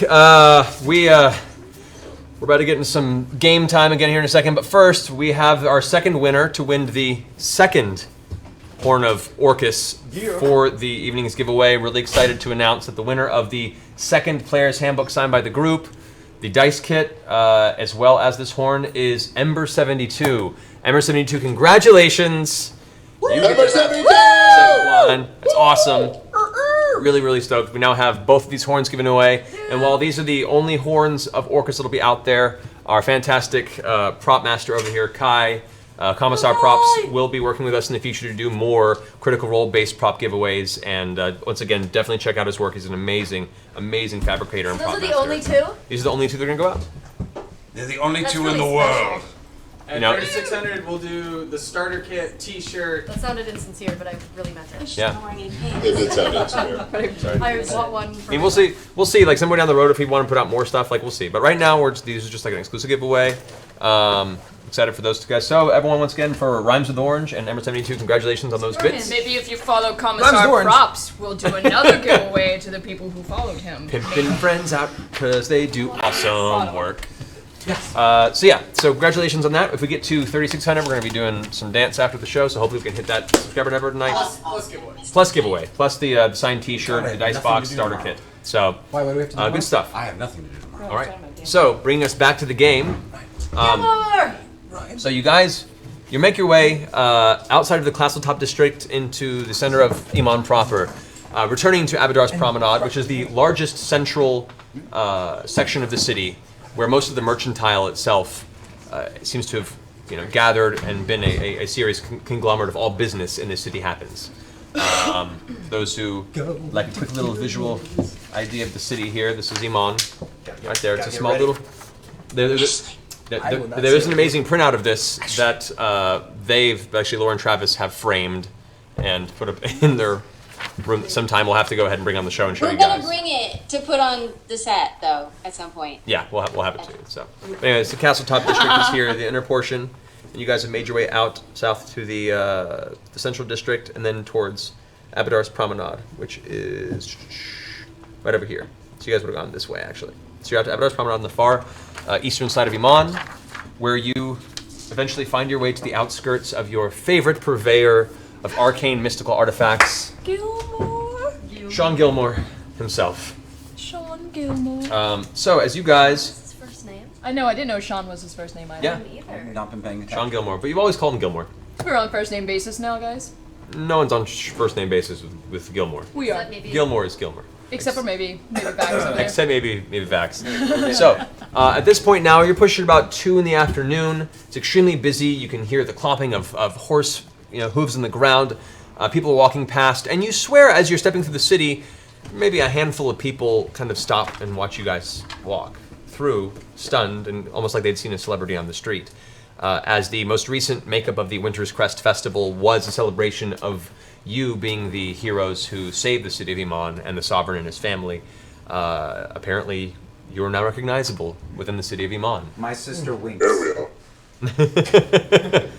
All right, so Vax wills Vex to wink. Wex, do you accept this wink from your brother? I do. All right. The other way. Perfect. There you go. Just let it roar. Perfect. We've lined it up.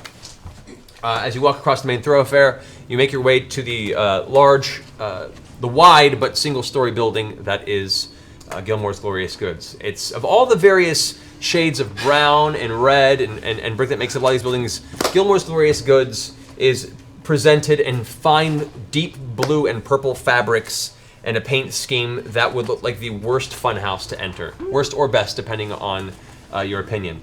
The entranceway is not a door, but a series of hanging beads and large cloth drapes that are kind of gently falling to be brushed aside as you enter.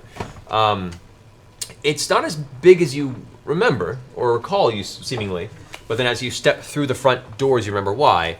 Much like the TARDIS, the interior of the Gilmore's Goods is bigger on the inside. There is a magical enchantment based in this building where the interior is actually a 2-story and much larger place of business. Immediately, the smells of incense and fine perfumes kind of assault your nose like a terrible medieval Sephora. It's like coming home. Medieval Sephora. Medieval Sephora. A series of a series of magically flickering, ever-burning candles adorn sconces along the walls. You can see there are glass cases set out in the center of the room. There is the long wooden bar in the far end, which has itself its own beaded curtain that is closed. And there are 3 employees of Gilmore's Glorious Goods in their ceremonial blue and purple robes that match the exterior, kind of just staring about while there are a number of other possible customers that are kind of just looking about. There's numerous bookshelves along the walls. You can see there is, up next to the stairway on the far left side of this floor, there is an herbalist who specializes in dried herbs and sales in that regard. You haven't been to the upstairs yet in this complex, but you now are standing back in the comfortable, although slightly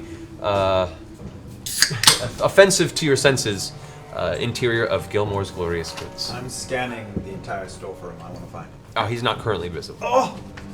He's not here. He's not visible. He's not in the main room. No. Visible. Alright. He has his private Brother. office. Yes. Yes. You should get that that evil Clarota helmet checked out and see what all good it does us. Got this one. Ding, ding, ding. Yep, that one. Yes. Vax. Yes. I say you be the point man here. I think so. I would agree. Really good. I second that Yes. motion. Yes. Yes. Quintuple. In fact, yeah, the twinsies. Twinsies. Start looking around, start shopping. Don't pay for anything yet because I have an arrangement. You can get a little discount. I go up to I go up to Vax and I just put my hands on his shoulders and I say, "You got this." And I cast enhance ability on him. Yeah. For charisma, I guess. I'm Just assuming. make my hair even glossier than it Yeah, and I give him a little bit of the dad thumb. I know that thumb. Yeah. The Wipe, dad thumb. wipe the morning breakfast off of him before I send him on to school. And I give him a little love tap on his behind and send him on his way. Shoulder massage. Alrighty. So you have advantage rolls. Is there on like charisma a rolls. front desk or sort of? yeah, on the far back side there is a very long, well-crafted kind of dark wood desk that is adorned with looks like small alchemical components, glass tubing, and be a bit louder with those red vines. Sorry. I'm good, thank you. We're good. We're good. You can see that there are a number of glass containers and small corked vials. I'm sorry, it's like, shh, he's looking for Gilmore. They're gonna flirt together. It's like watching a movie. Sorry. It's all right. There are some books stacked up, and there is a small embedded glass case that seems to have a couple of items that are under like a purplish maroon velvet piece of material that's currently covering them. And there is that kind of beaded curtain with strips of material that block the back room. Okay, and there's a person manning the. No, not currently. It is just an empty desk. Is there a bell or anything? There is a bell. Yeah. Ding, ding, ding. As you hit the bell, one of the employees, kind of who's helping somebody, looks around and goes, "Oh, I'm sorry." And what you see is looks to be the half-elven woman with thick spectacles, who is currently stepping over to try and stop you. However, the beaded curtain swishes open with a grandiose gesture of one slightly meaty hand, and stepping out in his fine gold-trimmed purple robes, his longish, thick, black coarse hair pulled into a nice ponytail, smoothly shaved face with a slight little hint of a braided goatee that dangles about 3 inches from his chin. Will you remind me? Sorry, DM, because it's been a while.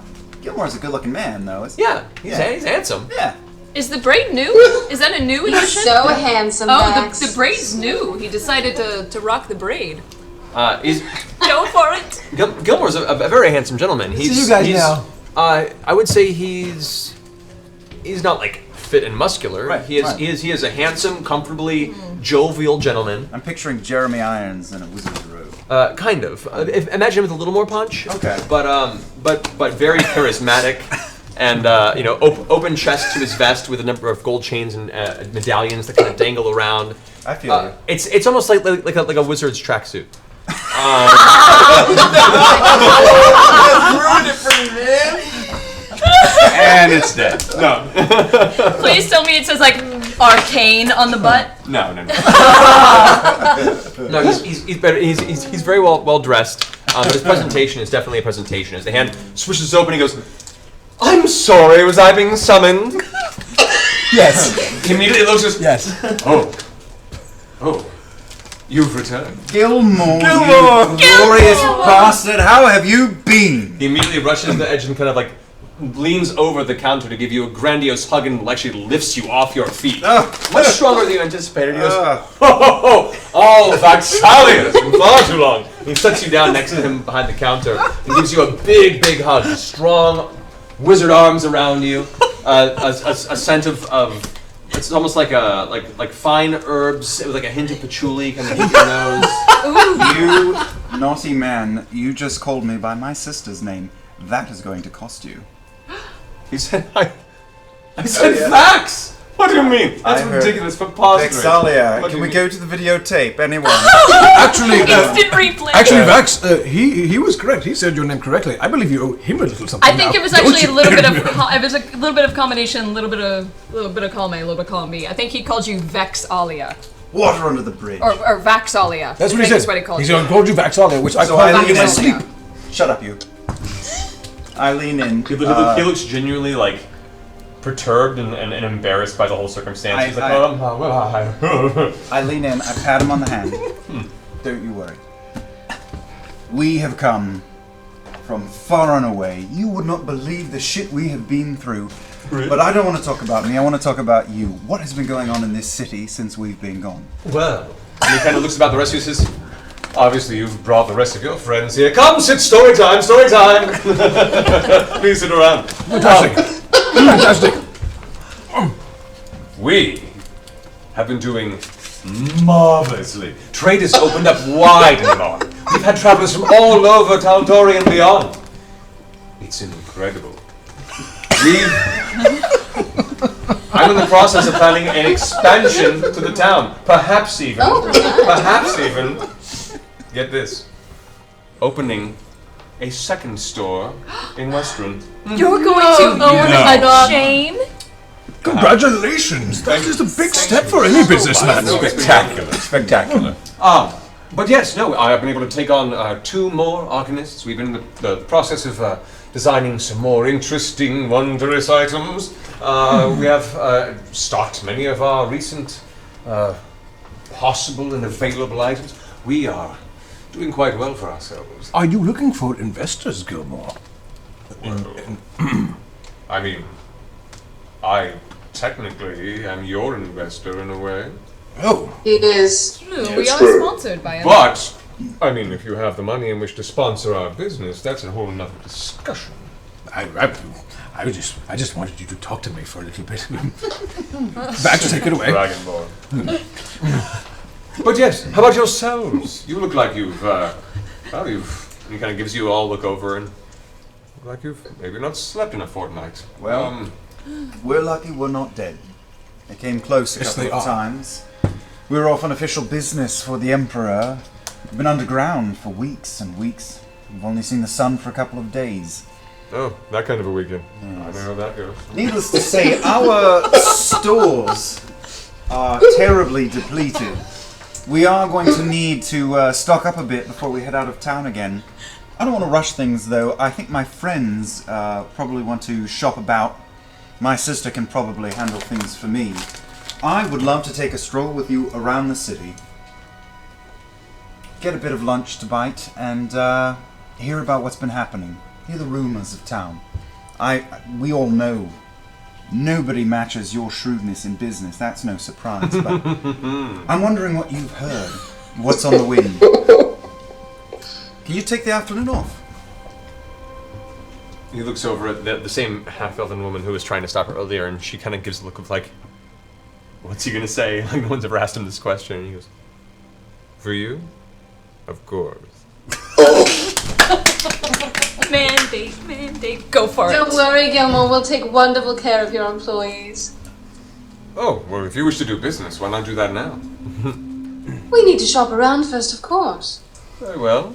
Very well. I was so curious as any of these interesting and fascinating things that you've developed in the several weeks since it's been that we've been here. We'd love to see what you've been working on. Very well. Sherry! And the same one goes, kind of heard her shoulders drop. Yes, Gilmore. Would you be so kind as to see to whatever our friends need? These are Vox Machina, by the way. They are currently sponsored by Gilmore's Glorious Goods Incorporated, and I would very much like to make sure that they are taken care of. Yes, sir. I'll make sure that happens. So, shall we? I think this will take a while. Let's. And I Have look a wonderful time, brother. I look to my sister as we go, and just get what I need, will you? I'll leave the door. Of course. Thank you. And stroll out the door with Gilmore. Have at it, ladies and gentlemen. Yes! All right. We'll leave dinner on the stove for you. So Shirley kind of looks at us and goes, as they leave us. So you're all friends of Gilmore then? Yes. Yes. Yes. I mean, what, business Absolutely. friends. Yeah. Business friends. All We're right, all right. mutual fans of one another, if All right. you will. She kind of adjusts her glasses. Then let's continue with the business. What are you seeking? What do you need? What are you looking for? I don't know. We like all kinds of things. Well, we definitely need potions. Potions, those can be provided. Some What kind health of potions. Health potions, yes. Health Potions of healing can be provided. What do you have right now? And she kind of goes behind the counter for a second and kind of mumbles through some stuff, goes in the back room, comes back out with a wooden crate, pretty much, and you hear the glass jingling inside as she moves it, sets on the counter with a ting. They all eventually come to rest. She goes, all right, looking through here, looks like we have about 12 regular potions of healing. We have 6 of greater healing, and it looks like 3 of superior healing. We'll take the What's lot. the superior healing again? Superior healing, let's see, currently those go for about, she kind of looks at the price book going through, those will run you, and as I go through my price book. We keep getting turned We to are stone. sponsored. We do keep getting We do keep getting turned to stone. This has been a problem, and it's been sticking around a bit. I feel like we should maybe take some precautions Yeah, for maybe the next, some- for the inevitable next time this happens. Yeah. I goes, that would be 1,500 gold pieces per superior. Is that with our sponsorship prices? Right, you mentioned you're sponsored, so that would be Yeah. a 10% discount. So that would bring it to about 1,350. Should you wish to purchase them individually? Okay. I definitely need one of those. Wait. How much if we're purchasing them individually? 1,350 gold pieces per superior healing potion. How much for the lot? And if we buy in bulk, what can you bring it down to? If you buy all 3, 1,000 each? I'm sorry, you've already been given the discount via Gilmore. That price stands as it is. If you buy in bulk, let's say you buy the 3 remaining items, I'll give you, let's say, 1,200 apiece. And even that I'll probably get in trouble for, but he seems to like you. 1,200 apiece. Yes? Yeah, we'll take that. That's good. Very well. Superior. So, 3,600 gold pieces, 3 superior are yours. And she kind of pulls them out of the crate and slides them across, and they are these thick, very heavily made glass vials with these like small glass handles on the side. You can see the interior. The liquid itself is kind of a reddish purple, almost blood color, but there's a goldish sheen as you kind of shake it in the light. You can see there's like a spark of kind of divine glow to it. Like Goldschlager. Classic. Kind of, yeah. It's the worst of healing Goldschlager. Is that all you require? Is there any more? Cranberry gold. Do you sell any love potions? She gives you the blank stare and goes, no. Right, well, sorry for asking, jeez. I would also say we should take the 6 superior healing potions as well. Oh, absolutely. The greater ones. Greater. Oh wait, what did we just buy? We didn't buy superior? 3 superior. We bought the 3 superior. We should also get the 6 greater. 3 healing superior. potions. 6 greater, alright. How much is that? Those are 500 apiece. With your discount, that would be 450 apiece. But if we're buying all 6, 400 apiece is a very good price. No, this Roll is the best. persuasion check. Persuasion check. Persuasion check. Persuasion check. Bex hasn't had a chance to haggle on it since the show started. Yeah, it's been All she used to do before this show was haggle. We used to like take food breaks. See what I got you. While she haggles. What is that? No. 14. 14? She goes, let's call it an even 425 gold pieces each. I like this. Yes. comfortable with that. All right. Or 25 times. Brings out her arcane calculator. Her arcane calculator. Once again, that'll be 2,550 gold pieces. Alright. And she pulls out the 6 that are there, and she kind of slides them over the counter to you. One kind of tips over, but she catches it. No. Are we good? Leaves them there at the far end. Careful, careful. They're fine. They can take a beating. They're designed that way. And so can I. She pushes her glasses up and looks vastly unimpressed in the presentation. How much were the superiors again? The superiors were 1,500, brought down to 1,200 apiece because we bought them in bulk. Yes. Which came to 36? 36. Yeah. So do you have anything? We keep getting turned into stone. It's been sort of a running theme. We were hoping you might have something to help alleviate stone skin or any of this. We do have potions of petrification removal. Yes, petrification. I think. Let me check. And she goes in the back room. Rummages around for the minute, comes out, and she presents 2 of them.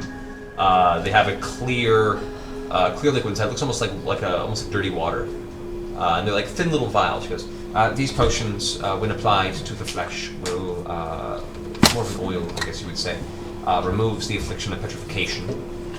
These do cost 750 gold apiece."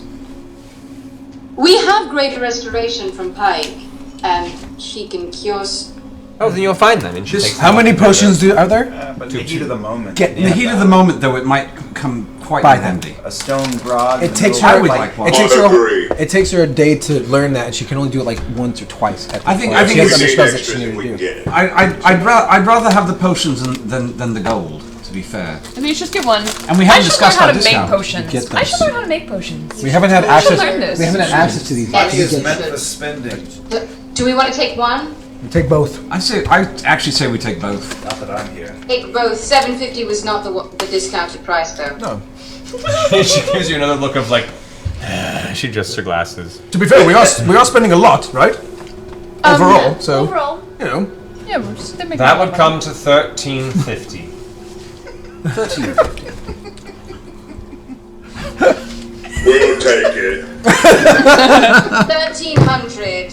Remember, we're very good friends with Gilmore. She said to treat us well. Make another persuasion roll. Using my new fan dice. Awesome. Oh, Thank that you. was really good. That would be 21. It's a good thing. She gives you a look as,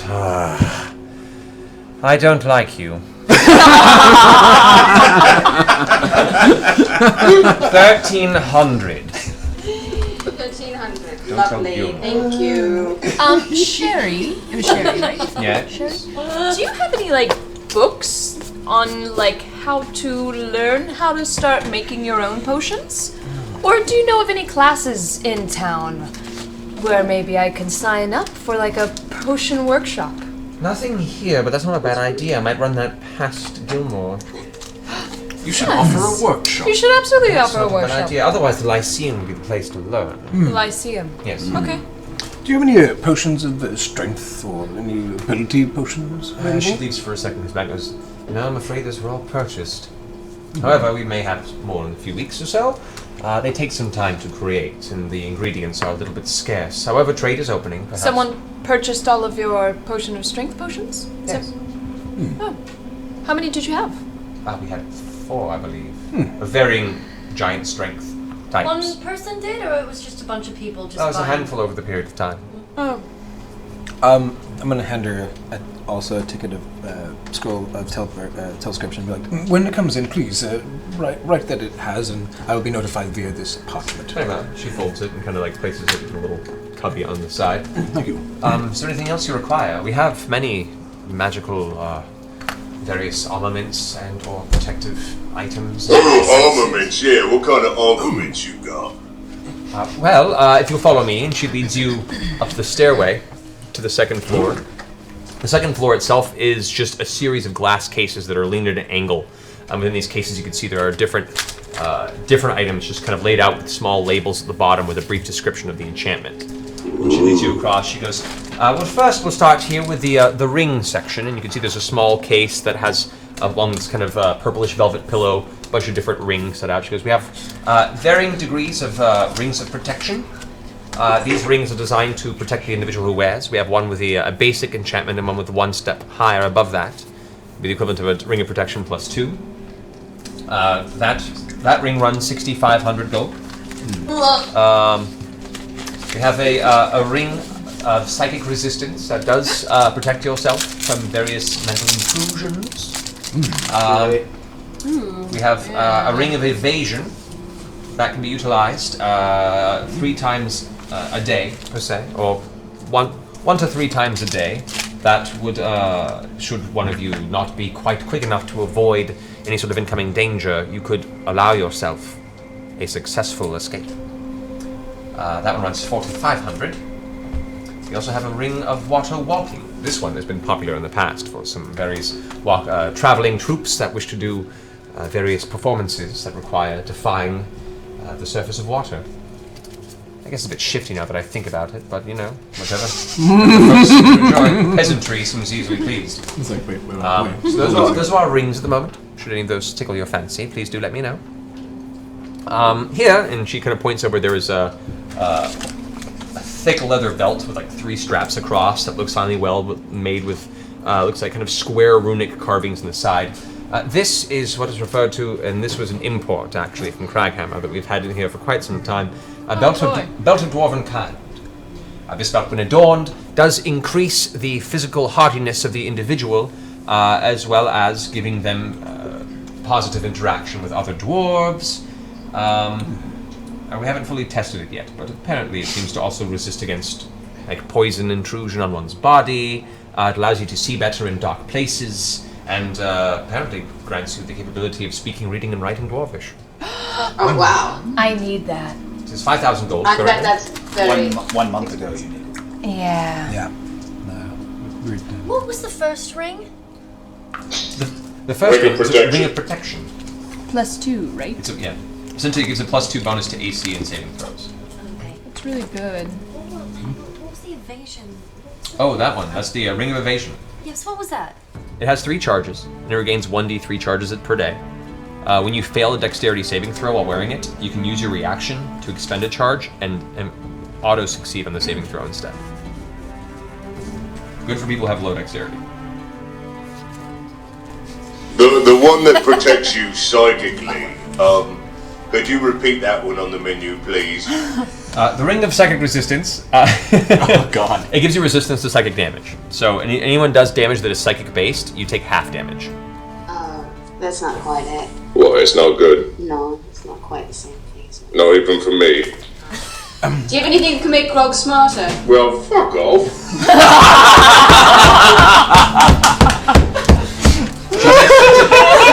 She looks over him for a moment and goes,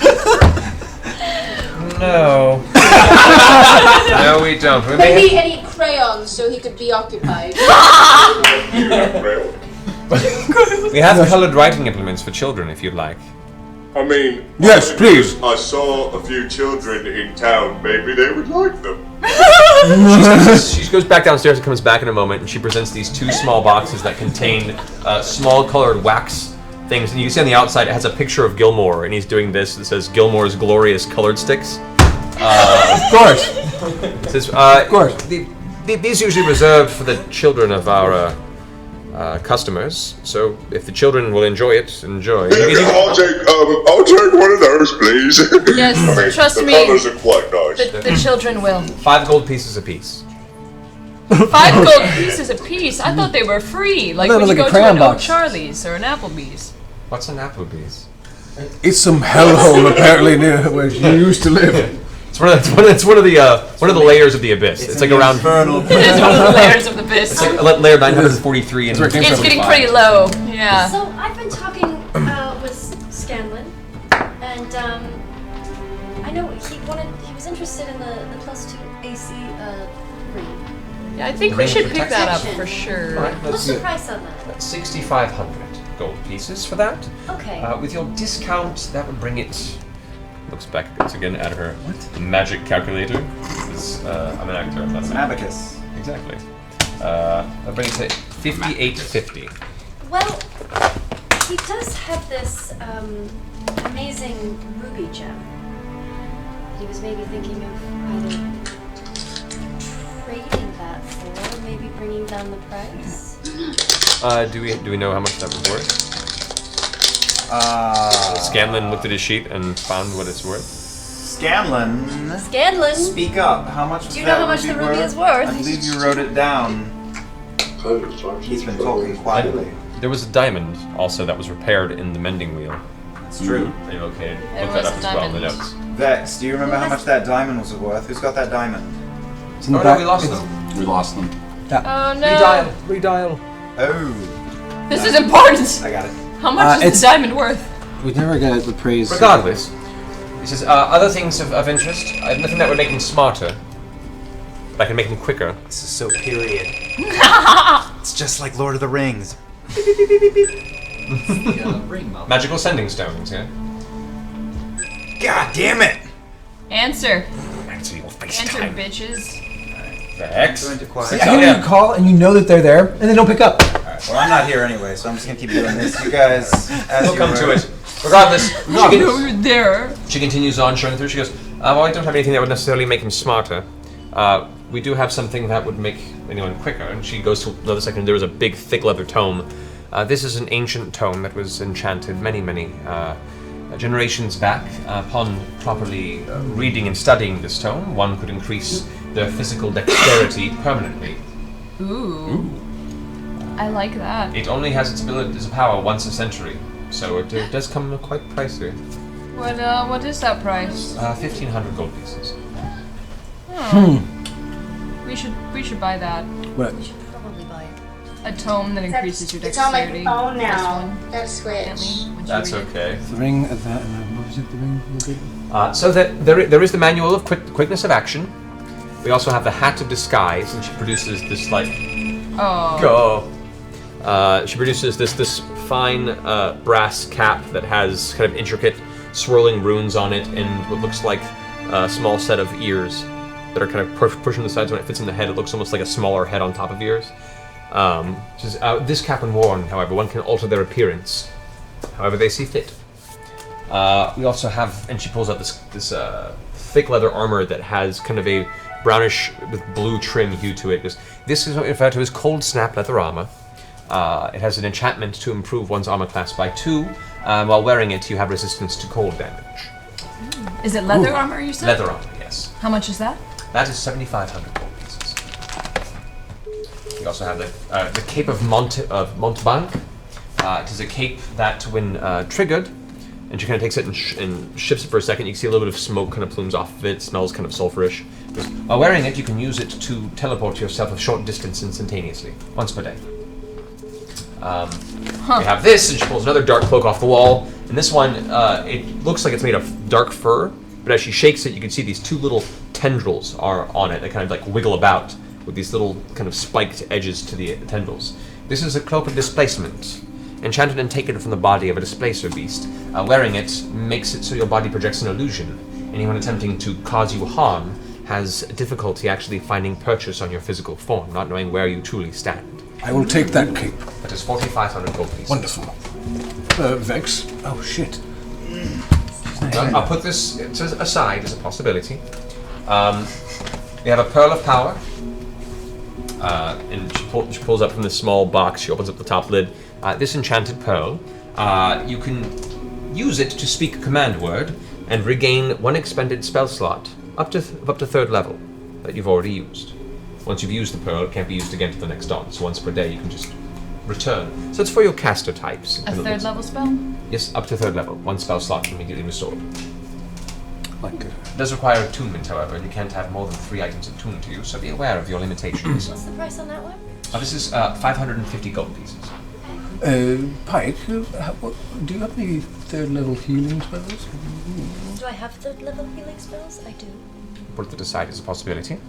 I also have, and we move over to as we're going through the armor section as well, she goes, I have a mithril chain shirt, as well as an enchanted mithril chain shirt that has a +1 enchantment on it as well. They are flexible and can be worn on normal clothing. It does not impose disadvantage on dexterity or stealth checks, and is considered light armor. There is golden chainmail. It's a +1 enchantment.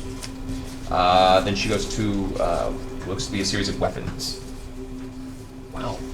She brings forth a very fine-looking dagger. Everyone hears from the back Scallon's voice piping up saying, "Just buy all this shit!"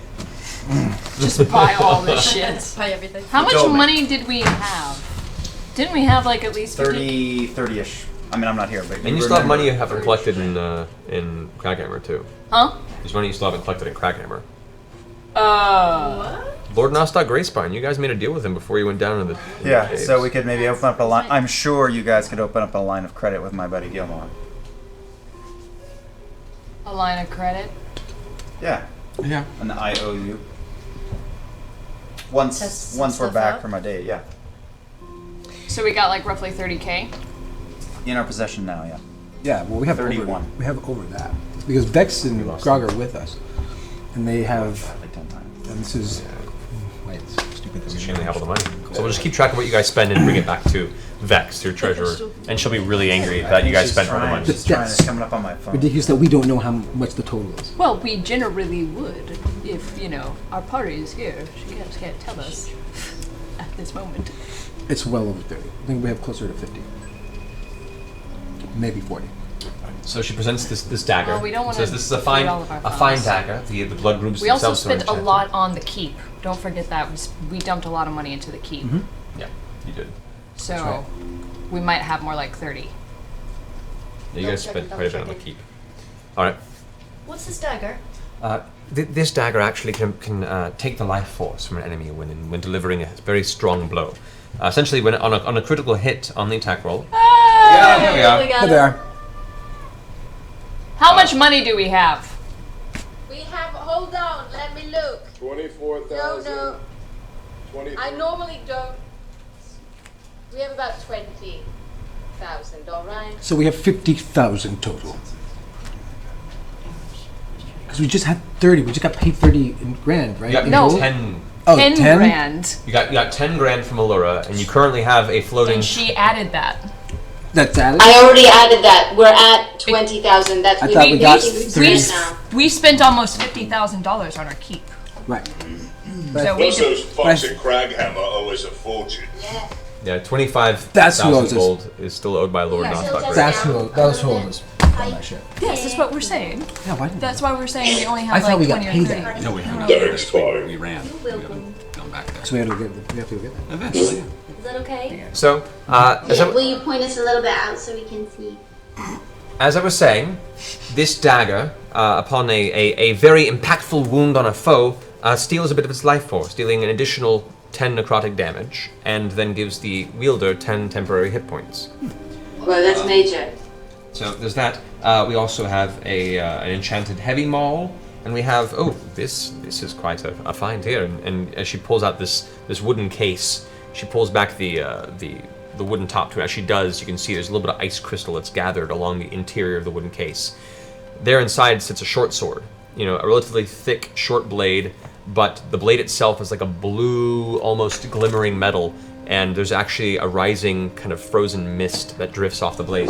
This is an enchanted frost brand. It acts as a short sword. Whenever it does damage to an enemy, it does an additional 1d6 cold damage. And while you hold the weapon, you have resistance to any fire damage you would take. In freezing temperatures, it sheds a 10-foot radius of dim light, and when you draw the weapon, you can extinguish all magical flames within 30 feet of you. Fancy. And those are currently all the things we have at the moment. We're working on a few more things that we'll be ready in the next couple of weeks, but those are the current haul for our above the average consumer magical creations. I have a question. Yes. Do you have anything that can make armor quieter? Or maybe like a really, really heavy armor that's really quiet. That oil from the Wizard of Oz? Yeah. We don't have anything for that, but we could have it commissioned. Oh. If you like. I would like to see about that actually. All right. I'll have to talk to Gilmore. That's more in his realm of enchantment, but that is a possibility. She kind of adjusts her glasses again.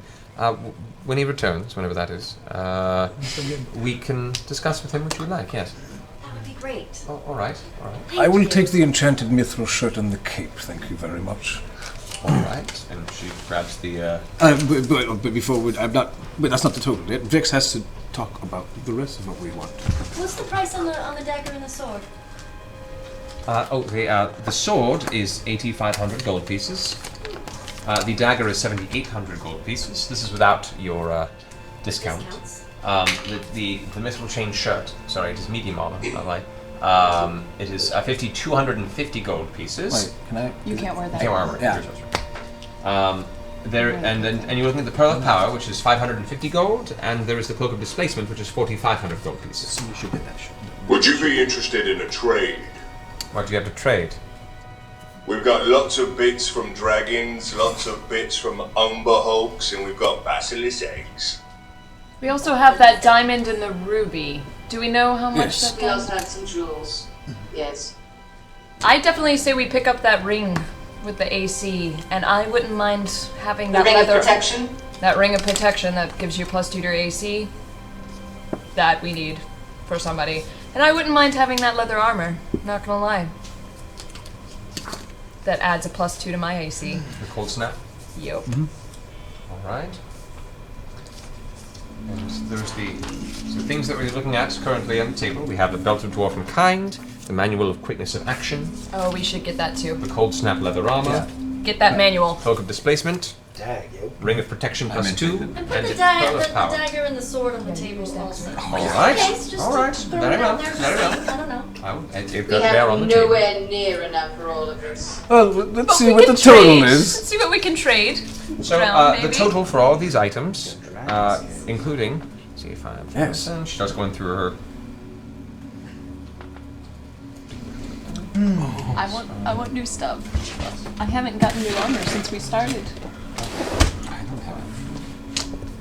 You should get the mithril shirt. Like something you should wear the shirt. It's like your body. It's like, Do you wear light armor or medium armor? I would use light armor, I imagine. With the discount, this entire haul would come to 49,815 gold pieces. Wait, Oh, one more good. time? Well. How much? 50k. 49,815 gold pieces with your discount for this entire sum. Now, would you like to pay in gold? Would you like to pay? Get the dragon armor. 24 total Well, before the. Maybe we can see how dwarven- much we can trade stuff. If what we have, maybe we could get a little How much is percentage a off. pound of dragon scales worth to you? What dragon? Show me the scales. Grouch. Blue dragon scales. Yes, blue dragon scales. Here you go. You pull them out of the bag of holding, and she takes a few, and she takes her glasses off, and then pulls out from a pocket this intricate-looking, multi-lensed kind of tinkering viewing device, and inspects it very closely. It's a very powerful dragon. Apparently not powerful enough if you have these.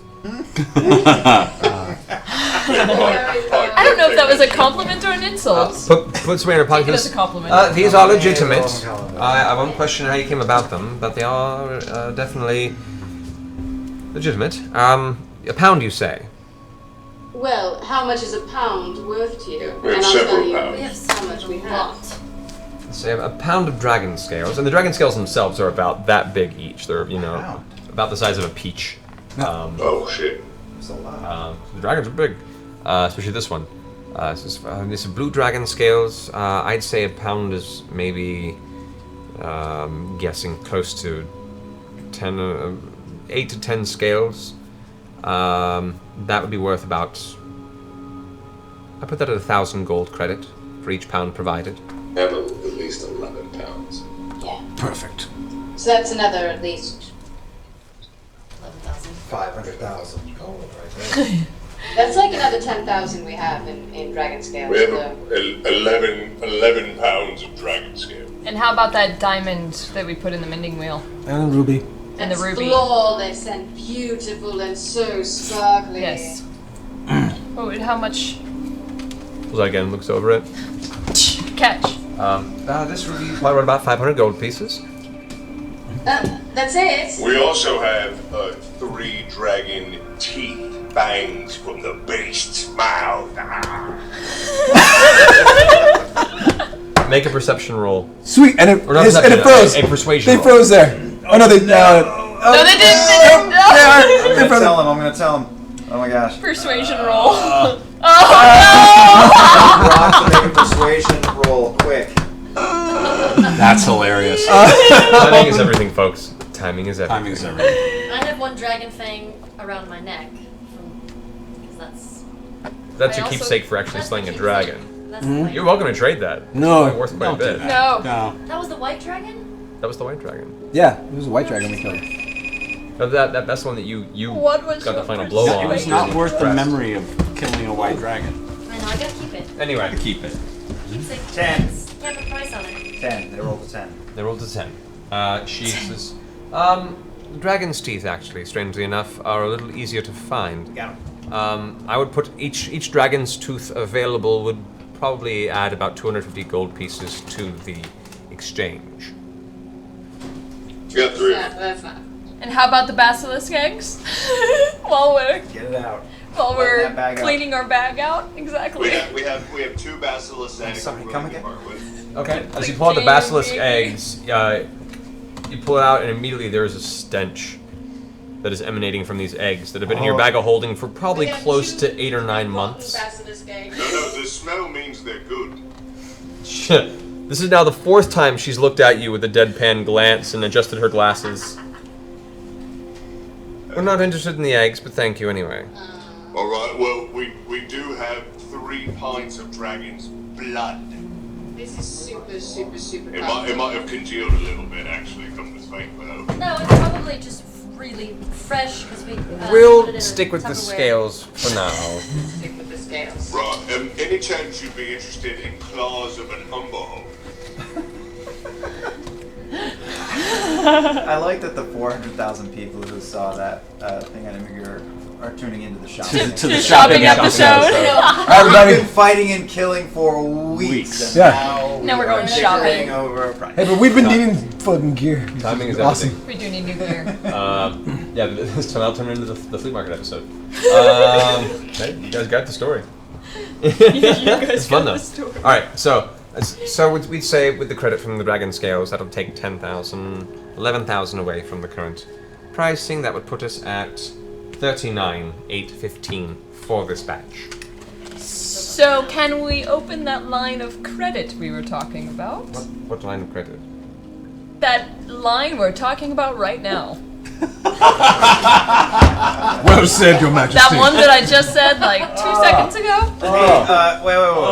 DM, where am I with Gilmore? We'll get to that right now. Yeah, hey, man. It takes time to make it right. It takes two to make it outside. We can advertise, but maybe we should wait till they get back. So if their walk goes really well, whatever that means, maybe we can try to strike a deal. Right, put this on layaway. They'll probably give us everything for free. Because we probably need to talk to Gilmore about the credit. Yeah, true. That's fair. So can we hold this for now? We'll wait till Certainly. Oh, good. After all that. Ish. After all that. Putting everything into kind of a small layaway pile in the corner. So you guys, Natural History Museum, pizza in the Natural History Museum. What is pizza? In the meantime, it sounds wonderful. We've got time. We've got to wait for their mandate. Yep. We In gotta the go see meantime, some sights. Yes. Vax, yes. Gilmore, who has kind of swept you out into the middle of Abadar's promenade, takes you by the arm and begins to lead you happily up towards the erudite quarter of Emon, which has a secondary wall around it as well. As he brings you along, he talks happily and loudly about how it's rather wonderful, the way that we were presented with this opportunity over in Western. It's magnificent, the team they've assembled to build this brand. I'm very excited at how they brought it to my attention. I've wanted to keep things very localized, of course, but it seems. And you trust the folk in Emon to handle your business, or will you go between? The folk in Western. Yes. Well, I have a couple of friends there that will oversee the process, but I will be very, very involved in keeping an eye, so I'm not too terribly worried. Besides, it's a much smaller business we're running then. It'll be fine. Look ahead, and as you guys step into the erudite quarter, he's now brought you into essentially what is an outdoor botanical garden that is just a very nice walk. Grass across the ground with fine, well-kept bushes. There's a canopy of beautiful trees that are kind of arcane, through arcane means, twisted and sculpted to form this kind of long tunnel. It's strangely romantic. As Gilmore begins to walk you down, there's like a fountain to the side, and he's, what about you? How's Vox Machina been? How have they been treating you? How are you, Vax? Well, we're tired, to be sure. I was not kidding before. We really are lucky to be alive. And that's thanks in large part to a lot of the gear you outfitted us with the last time. Wondrous. Well, I'm happy to help. And have you been keeping up your end of the bargain? Have you been singing the praises of Gilmore's glorious goods across Craghammer and beyond? You were mentioned in Craghammer. I regret to inform you, though, that we were forced to travel underground rather quickly, and the Duragar and the other things that we ran into are not really customers you want to deal with, so... No, our lives were too much in harm's way. But now that we're above ground, I'm looking to pick up where I left off. Very well. Do your shop honor. Your contribution to what we've done, and I place my hand on his hand, was no small part in our survival. And I give it just a little squeeze. And I want to thank you. Sincerely. I don't know that I would be standing here without your help. Do it not fit Gilmore's glory. He looks you deep in the eyes, kind of pats the top of your hand, and goes, that moment, that is why I do what I do.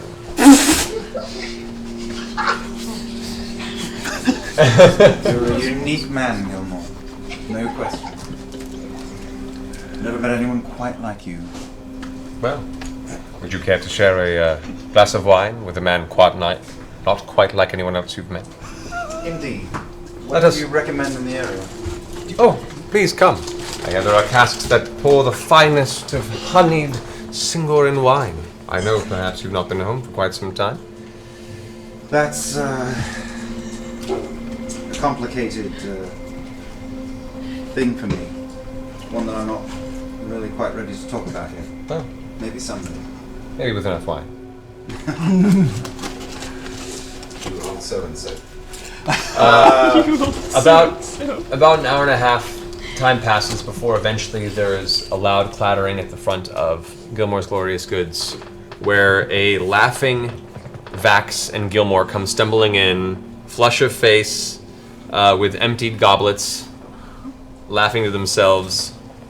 Is there anything specific before this moment that you wanted to get across? I took the Duragar. I was holding her right over the cliff, and I just cut, and she fell. She fell. I didn't know what I was doing. I just did it. You are ridiculous, Vax. Oh, it tickles me. It tickles me all over. Oh, good to see you, friends. You sound like you've had fun. Family. I've had a couple of drinks. I'm an adult, I can do that. What have you found? Have you guys been shopping? Well, we have. Yes. We were hoping that you and Gilmore had a wonderful time, and that we just thought we'd wait for you. We didn't want to make any final decisions without one of our main party members. It was delightful. It was delightful. You travel with the finest companion. We told stories. We cried. We laughed. It was a delight. I've had a few. And he kind of writes himself for a minute, and I pat him on the back and do a little circle with my hand. Pat again. Remember, not as spry and youthful as I once was, unfortunately. But yes, business to attend. What do you need? What can we do?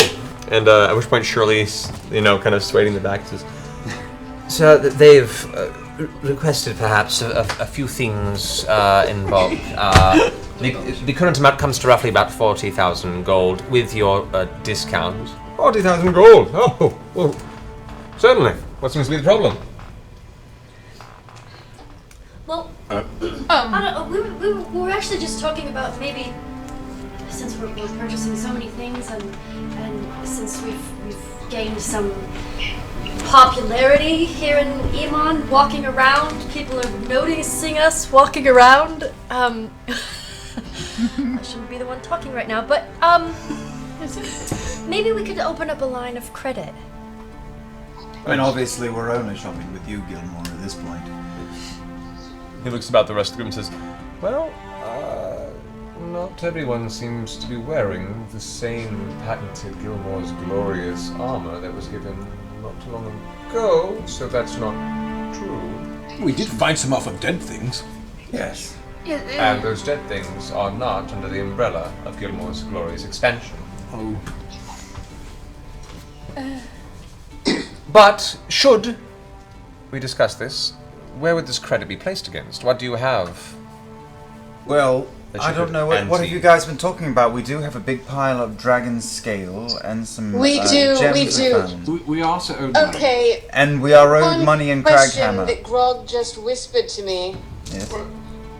How much is a platinum worth? How much is it platinum? Platinum is worth 10 gold pieces.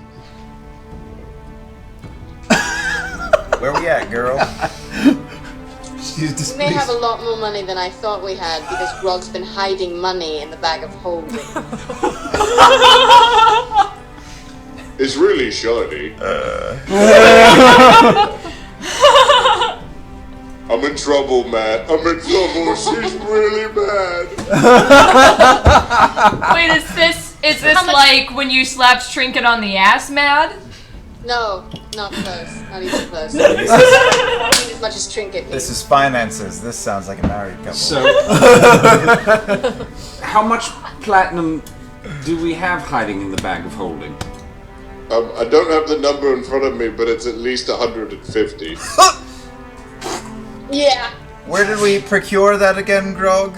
I'm sorry, I'm a little verschnickered at the I don't moment. remember, but it's in the bag of holding. I remember getting platinum. I do remember getting platinum too. But you don't have a number. No, I know it's at least 100 though. At least 150. I think it's somewhere north of 150. I just can't remember the number. Did we get that from the dragon, or where did we get that? There was a combination of the dragon the horde you rage looted. Rage hoarding. Rage looting. I'll never forget the rage hoarding. It's my shiny though. I didn't want to give it to my her. shiny. She's evil. You see how she haggles. It's true, she's my sister, I know, Grog, I know, but right now we need to put that aside and do what's best for the party. We could buy a party with all that. Not that kind of Well, party, I think Grog. we have enough to buy everything if you guys want. Grog, money is meant to be spent. I'm going to drink. That solves everything. Scanlan goes, I agree.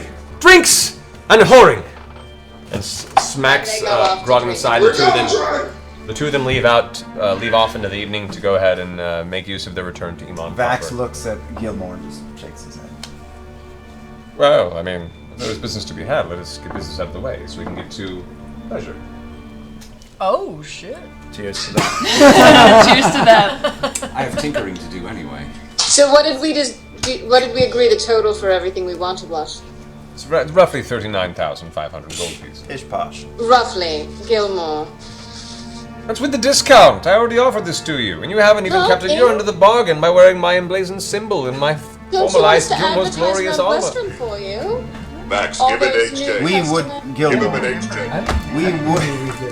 we would be wearing Who has that. the armor? Again, we nearly died. I mean, the armor that you gave me is gone, and I'm lucky to be alive today, and that armor helped me be where I am at the moment, but... How much credit do you wish to open? 50 gold. 1,000? 50 gold. 50,000? 50... yes, 50,000. 50 gold I can definitely do. We've been out drinking for 2 hours, This man. is true. This is true. I'm sorry. 50,000 gold. That's $2. That's a tough order. We don't need that you much, mentioned though. you had money waiting for you in Craghammer. Yes. How much? Yes, we do. How much is waiting for you there? 25, was it? It was 25,000. How about we open a 25,000 gold piece line of credit here with Gilmore's glorious goods that you only need to pay back within the next month. That's when fair. Time to arrive. If it's not paid, you will be hunted. But I'm sure that won't be a worry, will it? How far is Craghammer from here? Not far. It's a week's ride. For you? Isn't it? I can't teleport everywhere. Gilmore, question. Maybe you should consider making like little pins that we could just wear on top of our armor? Because wearing your armor, we have our own clothes that we like. So maybe like a pen. He steps forward and says, "Oh, Or like a patch. That's not even a worry." And he pulls out a small implement, this wand, and kind of flicks it over your shoulder, and all of a sudden an arcane swirl kind of around your armor with a big flash of sparks and glitter almost. Look down, and there is emblazoned upon your current armored form a symbol of Gilmore's glorious goods, now permanently emblazoned on your leather. Easy enough to fix? Well, you know, I was gonna put on that leather. This was my mom gave this to me. Well, your mother has not provided for you a means of keeping the deal we already made. Can you take this off when we pay you back and put No. it on that one? Oh, come on. Hold it. I think it will transfer when you change. Will it transfer when I change armor? I don't know.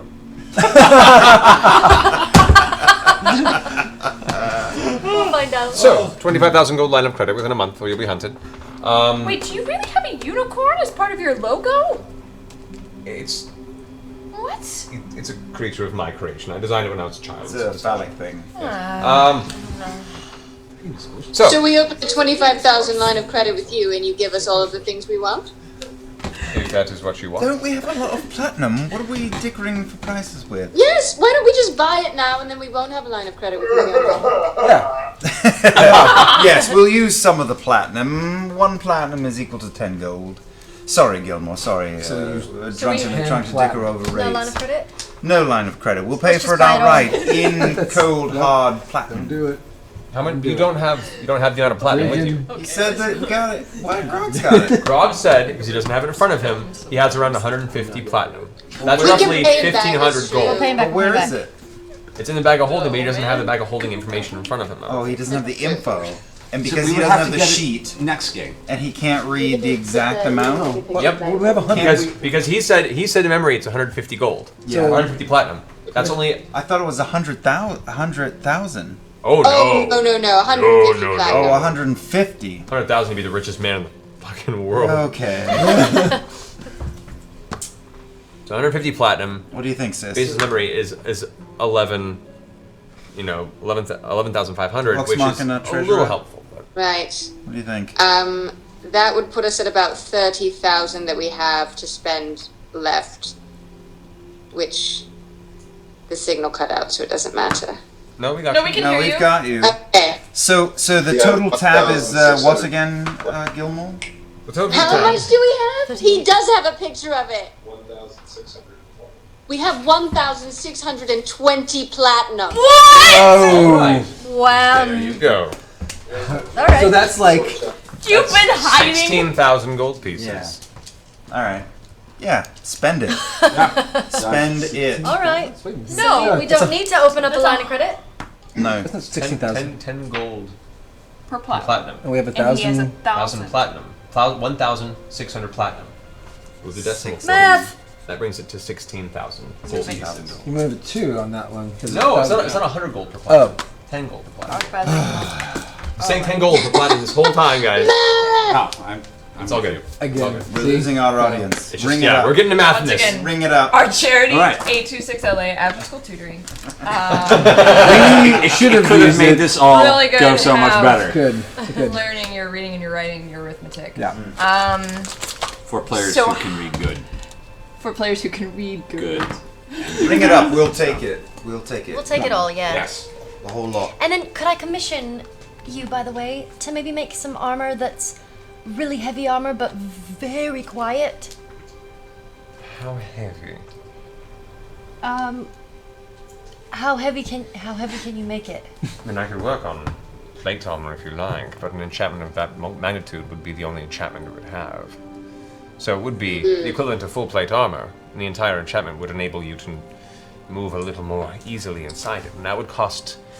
It would take about I'd say about a month to enchant on my end, and it would cost about, not including the cost of the actual armor, materials and time required, I'd put it at about 8,000 gold pieces. Worth it. We'll find the money. And it'll just be really quiet. It will enable you to move freer within the armor. Quieter. Is 8,000 Vox Machina's rate or the general rate?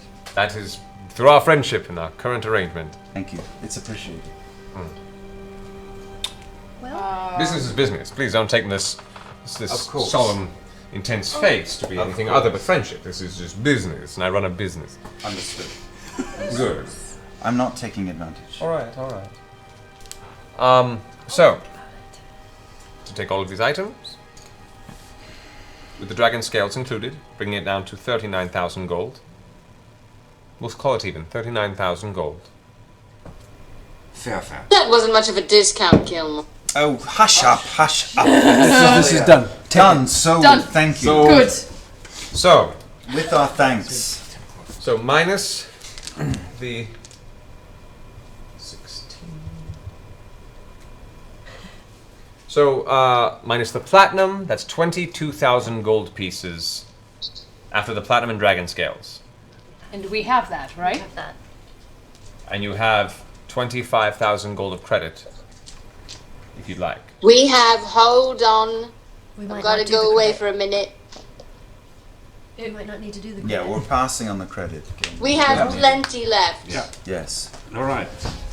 You guys are a black screen. What happened? They paused it. I was looking at my calculator. All right. Well, we hear you. There you are.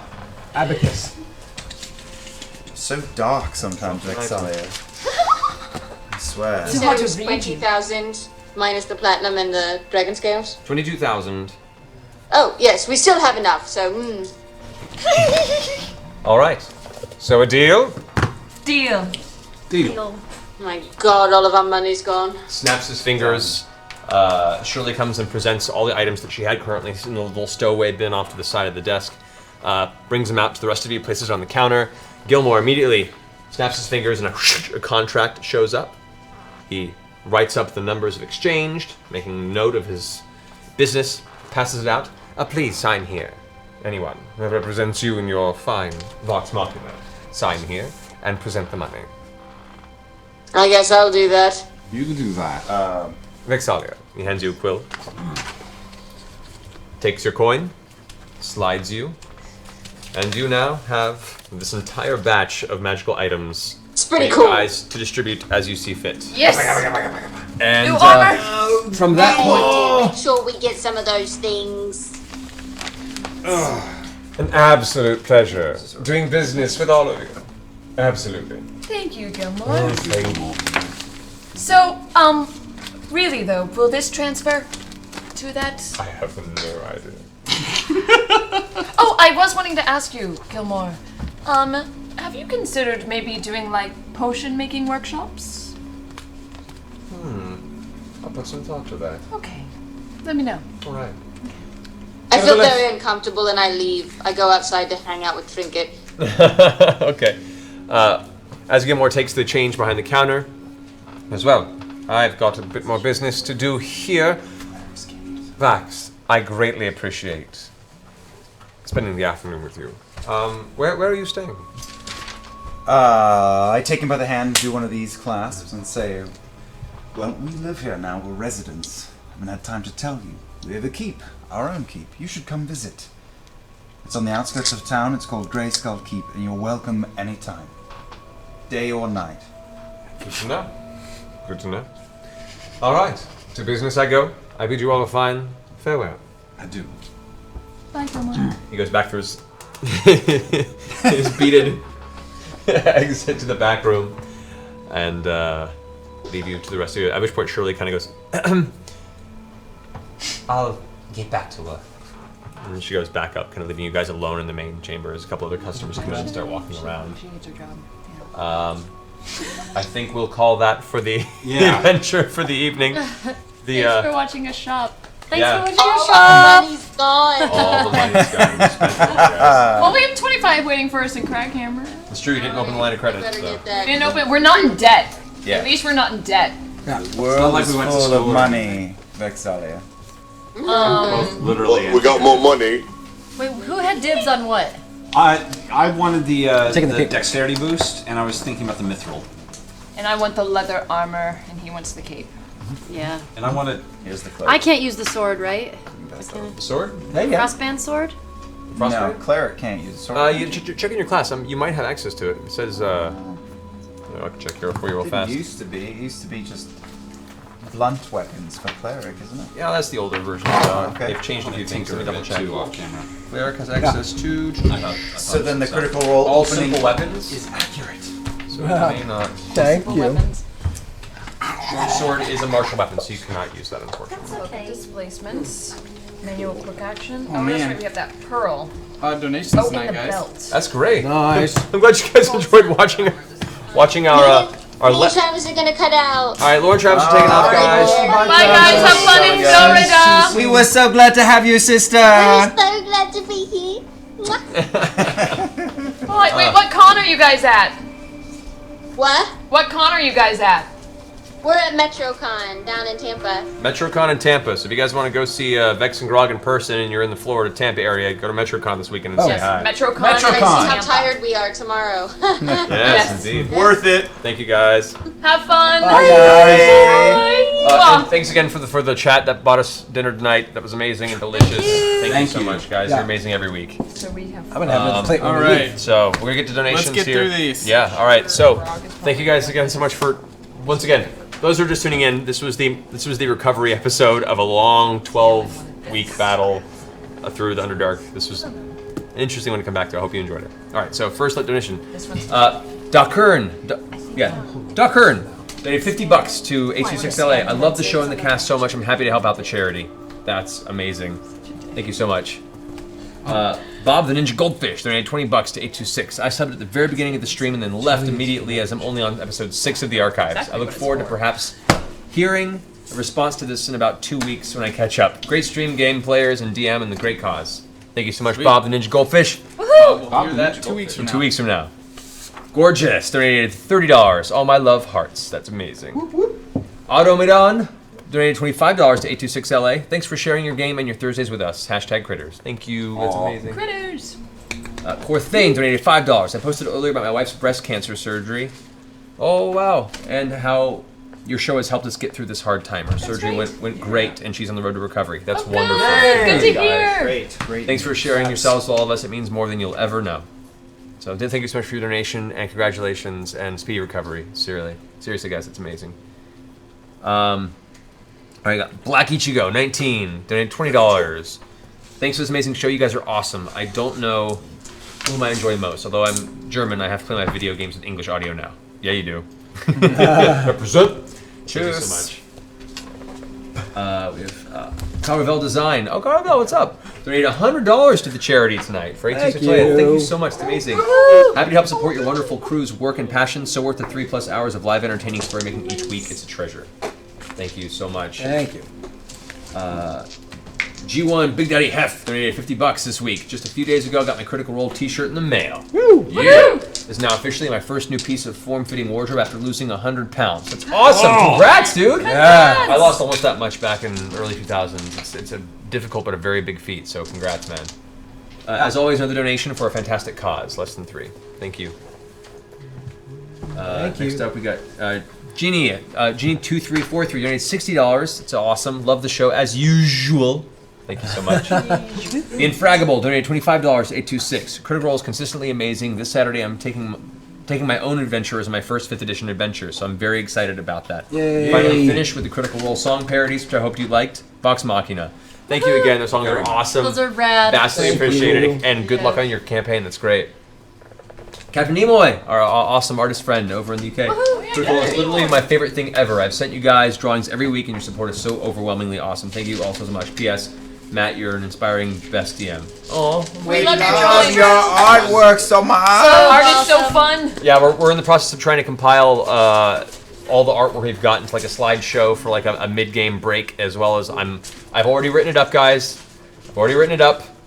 And I'm recording. I'm trying to get the video done, but the whole backstory to Vox Machina leading up to when this actual show started, I've compiled what will be like a 16-minute audio of me narrating the whole history leading up to this game. I apologize in advance for that, but it's coming.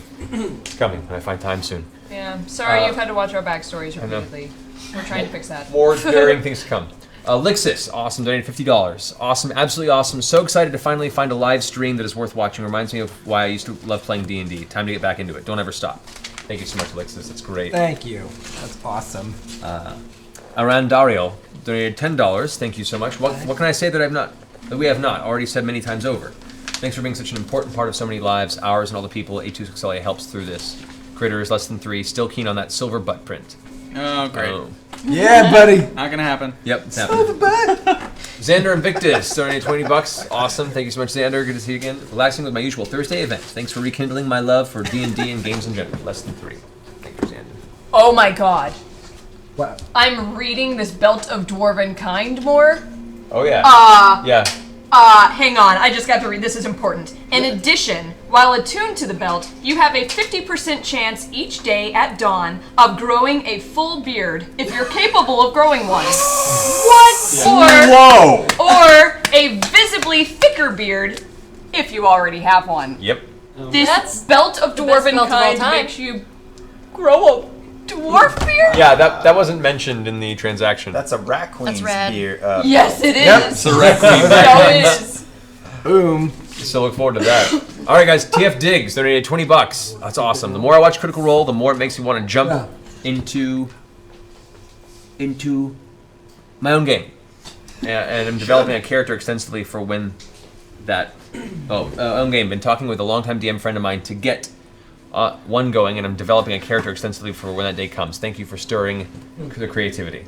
Thank you so much. Do it, guys. Find some people local, and if you can't, find a group online and do it. Team Human's been developing some great D&D groups in there too for online play. So there's just a room of iPads facing each other in a Pretty circle. much, yeah. It looks kind of like the room in Evangelion. Yeah, it's just called the Obelisk. All right, Zopher donated $35. The community that's formed around Critical Role is awesome, but you all are at its heart. Thanks for giving so much time and positive energy to us. Thank you guys for giving us so positive energy, and to you guys. It's the best community, seriously. Like, of everything I've been involved with, you guys are incredible.